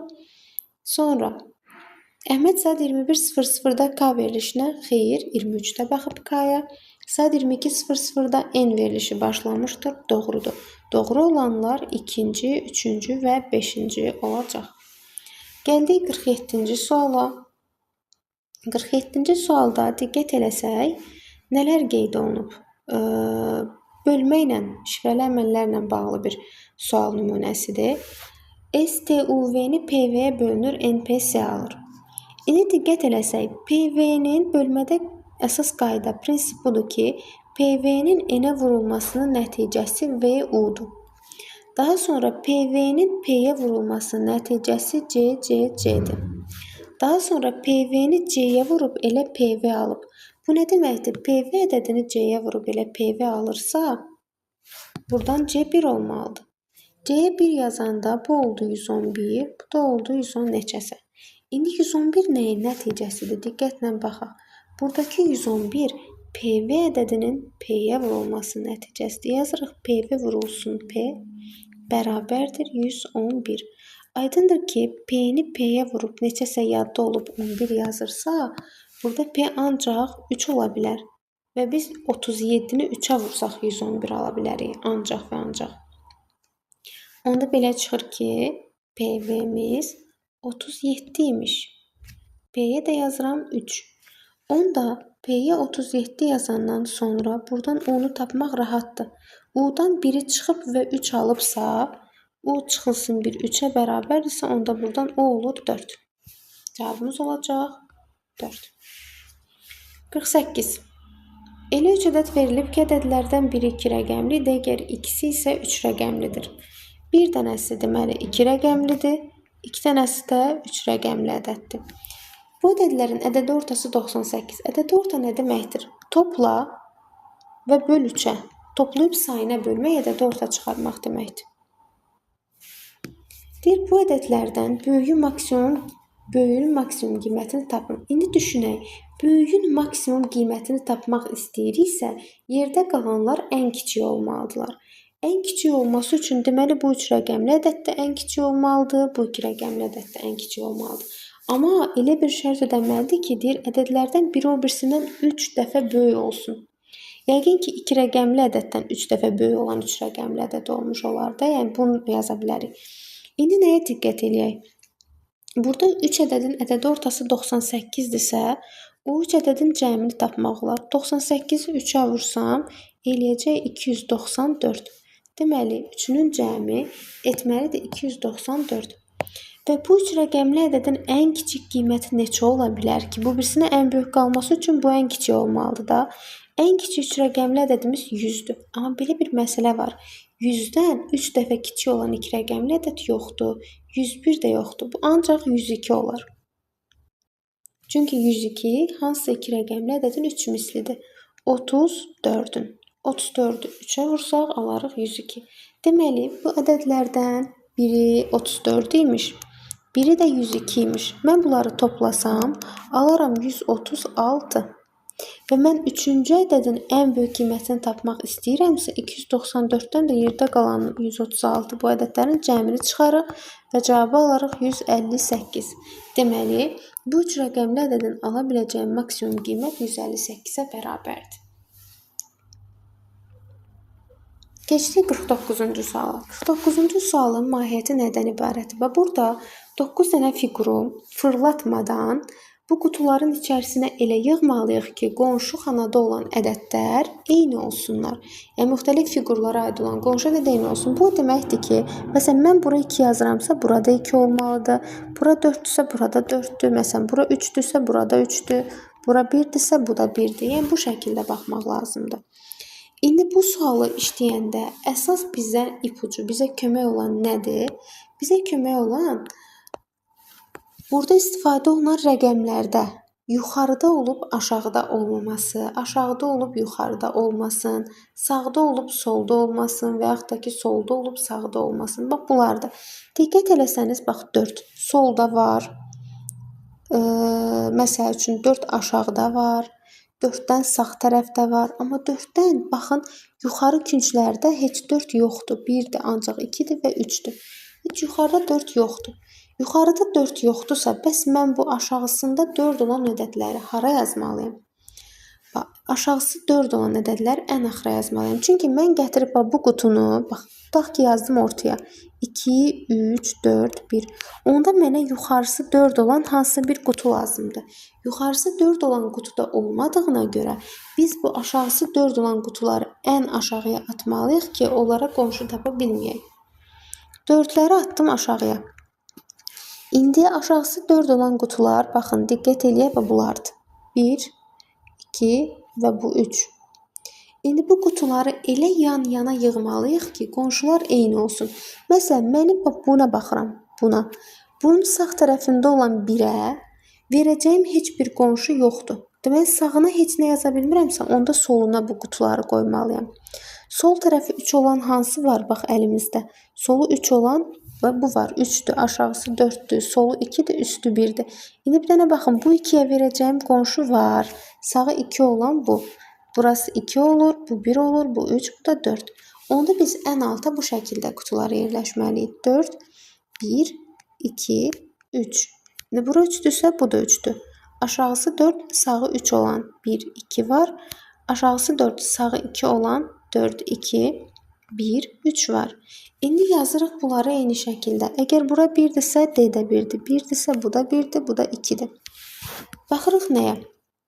Bizim istifadə etdiyimiz qutular bu getdi, bu da getdi, bu da getdi. Qalıb baxın, aşağısı 2 olan nə var? Aşağısı 2 olan qutu budur. Sağında 1, üstündə 3, solunda 4 var. Bu 4-dürsə, C də 4-dür. İndi aşağısı 1, sağı 4 olan, baxın, bu qutu var.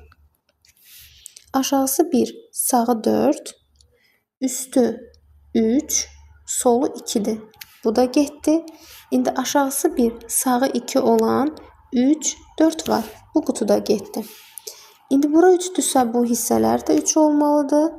Gəlin aşağısı 3 olanları yerləşdirməyə çalışaq. Biri budur, biri bu, bir də bu. Bu üçləri elə yan-yana qoyaq ki, qonşu olanlar eyni olsun. Məsələn, mən buradakı birə birləşdirə biləcəyim bu bir var. Onda o biri gətirib hara yazarıq? Ortadan yazarıq ki, onun sağ tərəfinə də digər biri qoyaq. Və eyni zamanda baxıram, mən bu ikiyə birləşdirə biləcəyim başqa bir qonşu yoxdur. Onda o ikini ən sağ tərəfə atıram. Bura 2 olur. Üstü 1, solu 4.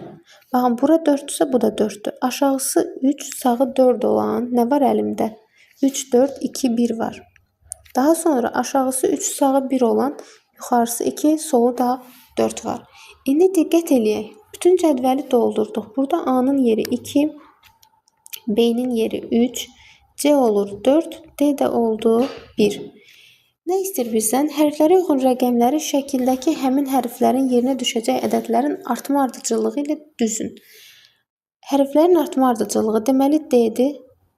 Sonra gəlir A, çünki 2-dir. Sonra 3 olan gəlir, yəni B. Sonra da 4 olan gəlir C. Eyni zamanda 4-ü də aşağıda kodlarla işarələməliyik biz. Çünki kod cavabda ABCD yaza bilmirik axı. Rəqəmlərlə olmalıdır. D-nin kodu 4, A-nın kodu 1, B-də 2, C-də isə 3-dür. Ona görə də doğru cavabımız 4123 olacaq. Keçdik 50-ci sual. Bağlantılarla bağlı bir sual nümunəsidir. Sualı işləyəndə hər bir qutudan çıxan xətlərin sayını qeyd eləmək lazımdır. F-dən çıxan 4 xət. O-dan çıxan 4. H-da həmçinin 4. K-da 4. V2. R4. M-də 2. S-də 4. I5-dir. L3-dür. N2-dir. İndi baxaq nəyə? Diqqət eləsək, burada eyni rəqəmləri, xətləri aşağıda da yazmalıyıq. Bu 2, 2, 4, 5, 2, 4, 4, 3, 4 və 4. Bu da oldu 4. İndi keçirik başlayacağımız yeri tapmağa. Məsələn, 3-dən başlamaq olar. Yuxarıda bir dənə üçlü var, aşağıda da bir dənə görürük. Bu L-dir. Bunu qeyd elədik, elə. L-in birləşdiyi 3 dənə dörtlü var, amma onu hələ ki təyin edə bilmirik biz. Bir də i-ni tapmaq olar. i də hansıdır? 5-li qutudur. i-ni gətirdik, yazdıq bura. Sonra baxmaq olar. i-nin birləşdiyi, diqqət eləyin, bu ikili, bu da ikili. Amma bu kənarda bir dənə ikili var ki, o i-yə birləşməyib. i-nin birləşdiyi ikiliyə bir dənə diqqət eləyək yuxarıda. i-nin birləşdiyi ikili n-dir və v-dir. Amma bu m i-yə birbaşa birləşməyib. Onda bu olacaq m. m-i də buradan qeyd elədik. Sonra nəyə baxmaq olar? M-in birləşdiyi hansısa bir qutu birbaşa i-yə birləşir. Baxın, m-in birləşdiyi bu qutunun birbaşa i ilə bağlantısı yoxdur. Amma m-in birləşdiyi bu qutunun birbaşa i ilə bağlantısı var. Gəlirik m-dən çıxan xətti izləyirik. M-dən çıxan xətt biri gedir r-ə, hansı ki o r birbaşa i-yə birləşir. M-dən çıxan digər xətt gedir k-ya, k-nın i ilə əlaqəsi yoxdur birbaşa. Deməli, y-in yerində i ilə birbaşa əlaqəsi olan r dayanmalıdır. R-i yazdıq bura. Daha sonra r-dən birbaşa xətt çıxır, ikiliyə gedir. Bu ikili hansıdır? V-dir. Buradan izləyirik. Daha sonra onda digər ikilimiz nə olacaq? N hərfi olacaq. Baxın, N hərfinin birləşdiyi dörtlü hansıdır? F-dir. Bura qeyd elədiyi F-i. F-in birləşdiyi digər dörtlümüz hansıdır? F-in birləşdiyi biri N-dır, biri L-dır, biri I-dir, biri də O-dur. L-i var yazmışıq, N-i yazmışıq, I-ni də yazmışıq. O birisi olacaq O. Onu qeyd elədik bura. Daha sonra onun birləşdiyi 2 dənə qutu var. Hansı ki, onun birləşdiyi qutulardan biri həm də elə birləşir. Baxın, bu X. Həm O-ya, həm elə birləşir. Gəlin, baxaq görək. Həm O-ya, həm elə birləşən hansı var? O-ya birləşən dörtlülərdən biri H-dır. O-ya birləşən dörtlərdən biri S-dir. Amma L S-ə birləşməyib. L H-a birləşib. Ona görə də bu X-in yerində dayanacaq H. Aha, Biz tapdıq artıq x-in yerinə düşən nədir, y-in yerinə düşən nədir? Bunu tapandan sonra artıq digərlərini də tapmaq olar. Onun birləşdiyi h tapılıbsa, onun birləşdiyi digər s qalıb. R-in də birləşdiyi nə qalıb burada? M gedib, i gedibsə, R-in birləşdiyi bir dənə nə qalıb? K qalıb. Burada olacaq k. Hamısı tapıldı. Bizdən x, y soruşur. Birinci x-dır. Bunun yerində olmalıdır. H, y uyğun gəlir. 2 də y-dir. Y-in də yerinə r olmalıdır. Burada b uyğun gəlir. Bu qədər. 1-ə y, 2-yə də b uyğun olacaq.